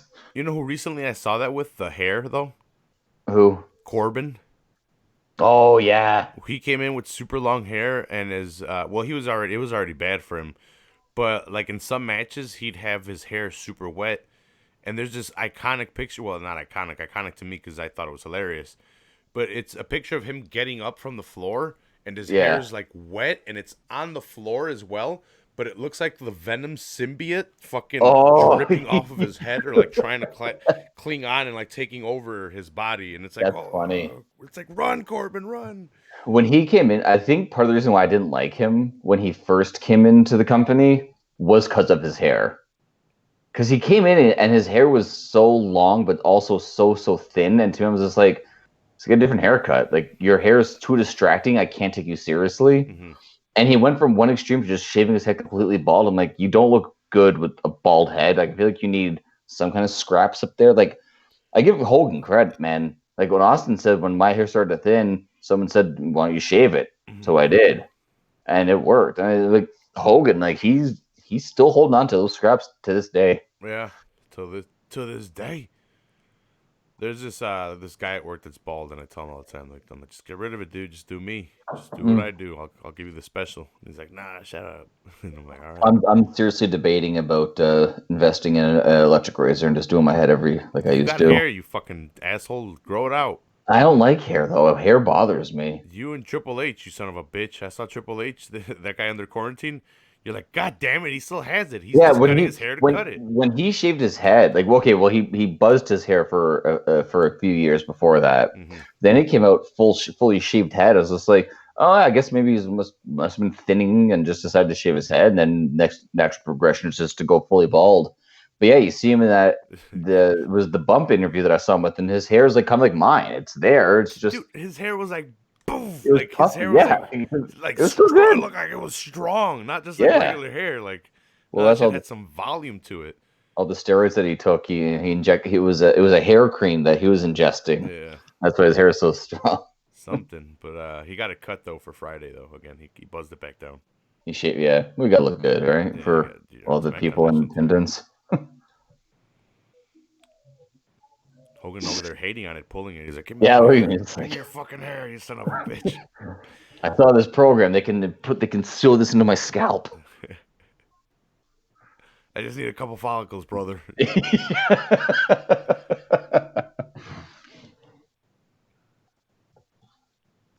Poor Hogan. You could at least shave the fucking black parts off. You're not. I give him credit though. His hair here is the same length that it was in 1984 when he first beat the Sheik for the title. Like he didn't lose anything from 84 on. I don't think you. I think you can't lose side hair. I've never seen anyone go completely bald unless they have like alopecia. Yeah. Like if you're bald and you're a dude and just naturally bald, Why does it do that? Why does it give you that horrible looking ass fucking Well, it's like horseshoe? Larry, like when you see like Larry David, Yeah, and yeah. like when you see like you can tell like he's gone bald here, but his hair on the sides is so long, and like the first time I'm like he's only growing out the side hair because it's all that he can grow out, and he's just like, well, if I got it there, it's just growing out. Yeah. Don't. So with me, it sucks because my hair up top is thin, but the sides is regular, so it looks super thick. So if I let it grow in, it looks like I'm balding because it looks thicker on the sides as Oh, this is trying to okay. come in. So I would have to. Do like a John Cena style. Why don't you just do that and just shave here? But the upkeep is every week for that. Yeah, That's the problem. I'm not gonna. that was upkeep my it. thing with haircuts. Everyone's like, "Why don't you shave? Like, why don't you grow your hair out? Get a haircut?" Blah, blah, blah. I'm like, to me, once every couple of weeks, just run to buzz it down to like almost nothing, and I'm good for a month. I don't have to do anything. Just wash my hair and like every couple of days. Wash my hair once done. I'm probably What? cutting my hair today. It's pretty bad today.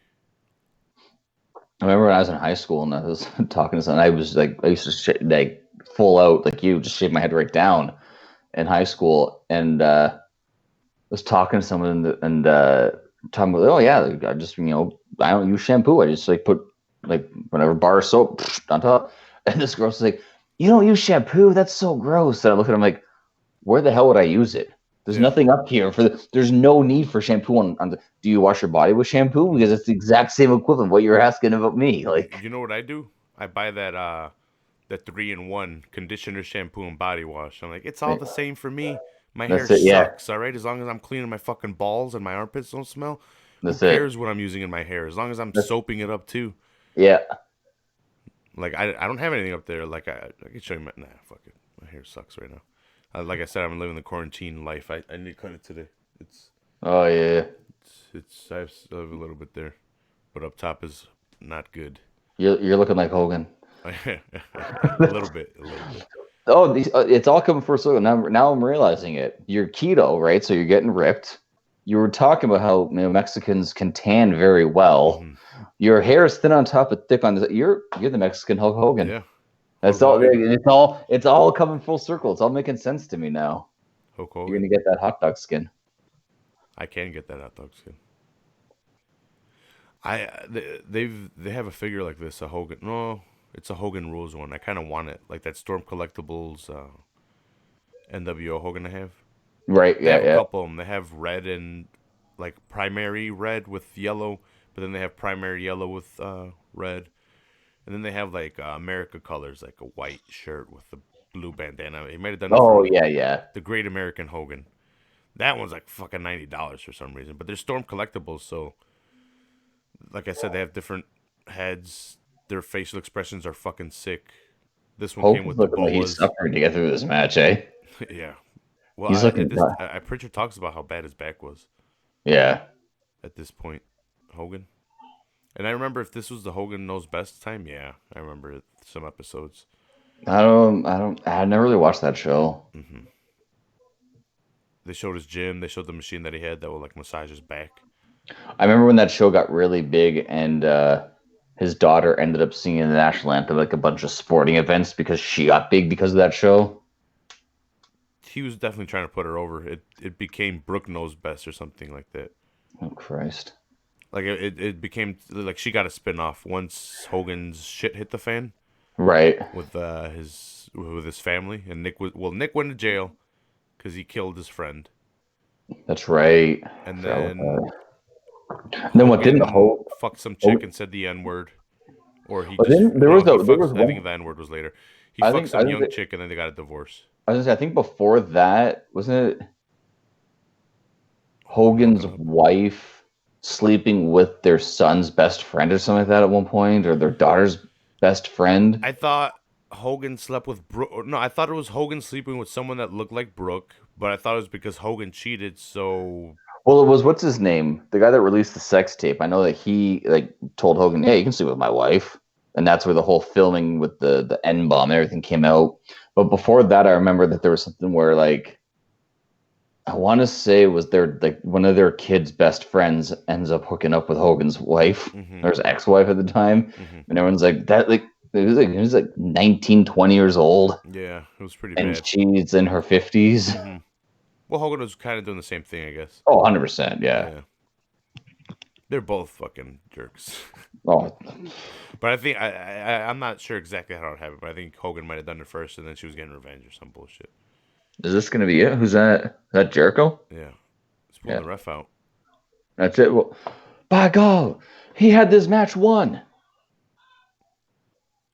That filthy Chris Jericho. Uh-oh. He's just Uh-oh. gonna turn and hit Chair him. shot.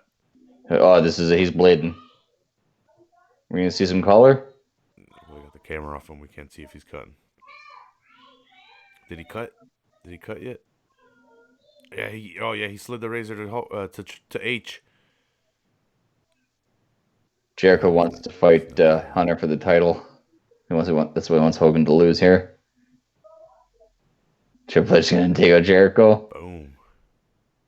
Yeah, because this is like the weird thing. This is where like Triple H was like a face, but then he turns heel by going after Hogan. Yeah.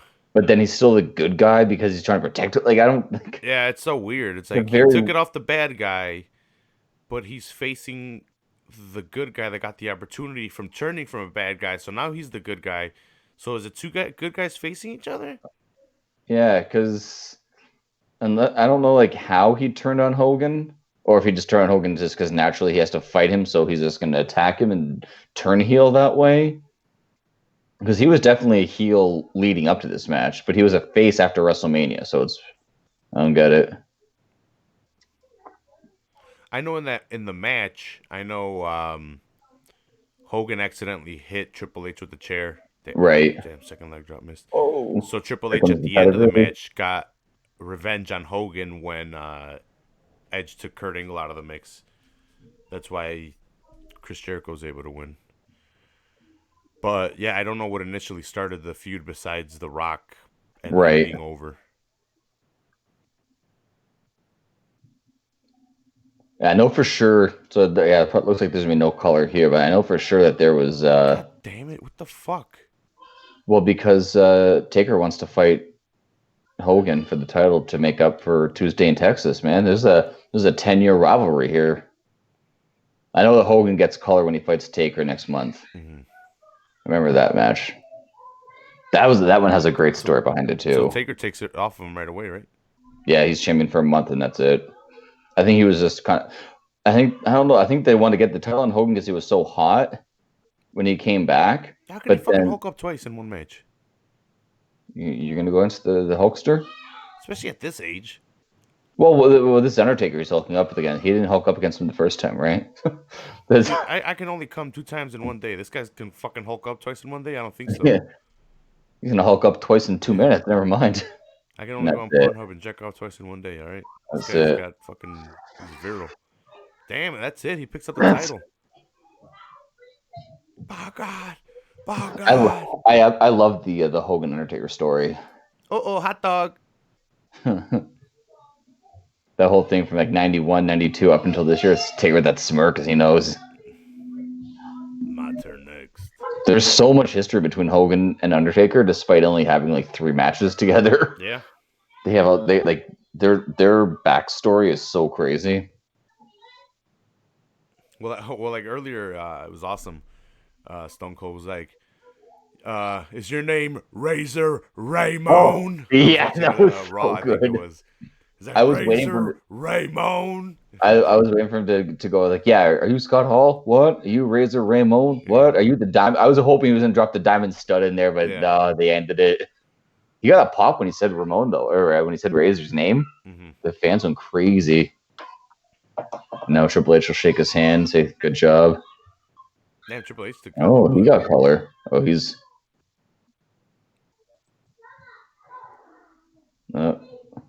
Hogan's looks like the sad grandfather. Like, it's like, I'm sorry, son.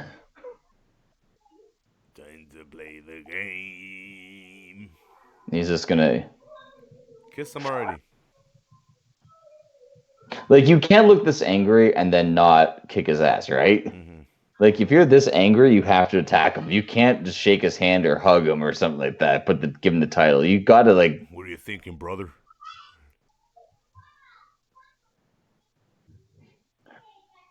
Shake his hand, Hogan. Come on, Hogan. He wants that Rock moment. You gave the Rock that moment. Give me mine. Yeah, that's it, right? That makes no sense to blade because he bladed for the pinfall. Yeah. Like he took the chair shot, bladed, got pinned, and that was it. Like there was no need to get color at that point. Hogan must pose, brother. Hell yeah. Look at Hogan's like, yeah, Get out of here, Earl. you know that he's singing right there. He's like, you know, these fans all know that I am the best still today. Like there's no one that can perform like me. Like They should have been true American right here. I am a true, or I'm a real American. American. Oh my god, I don't want to go to that chaos. There's pizza out there, Ryan. Yeah, there's pizza out there.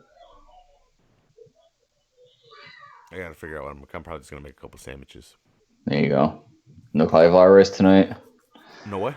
No cauliflower rice tonight. I could.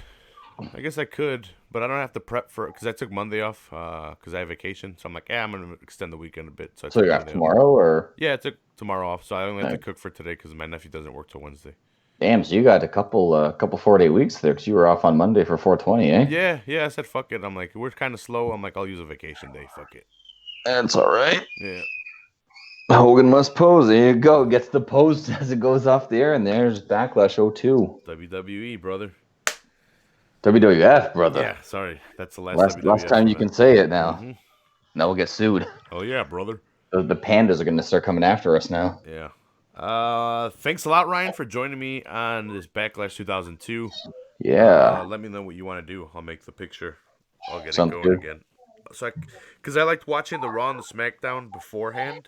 Yeah, I want to start doing that too. I'm going to start looking into things and trying. If I don't get to see all of them, at least start to have an idea of what the storylines were going into the shows. Yeah, because it's a nice refresher. I didn't see this event. I saw I saw SmackDown and Raw before this, so it was good. Yeah, it was good. Again, and a lot of info beforehand. Like I was saying too, like I liked when I was watching the Raw earlier today, wrapping up for this pay-per-view.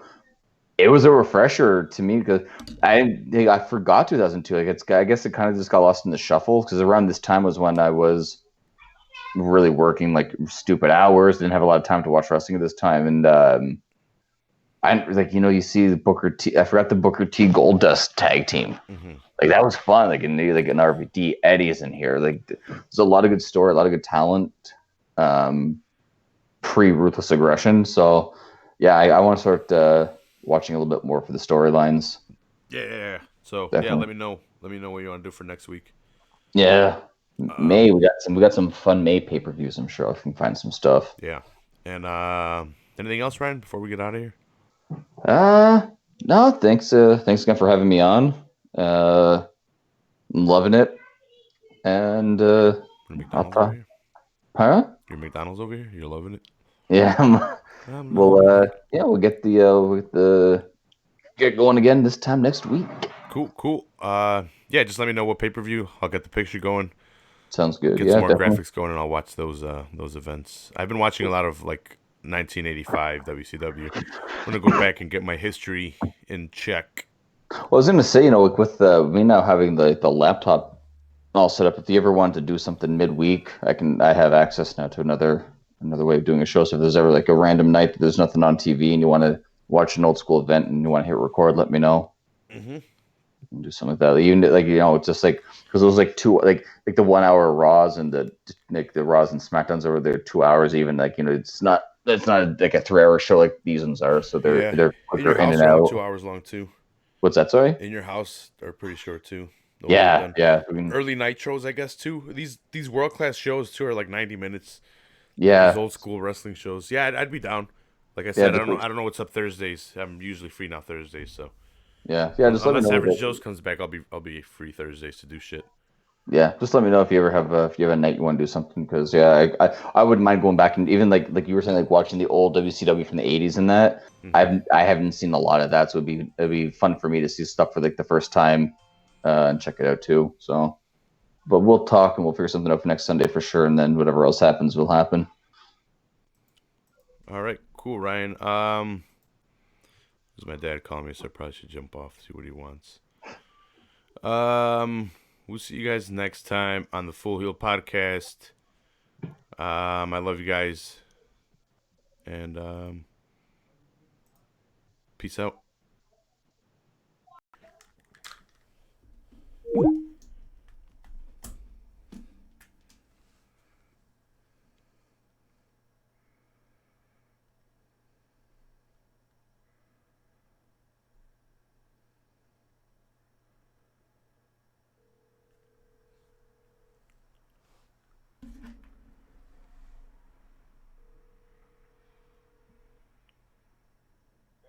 Bueno. Okay. Bye.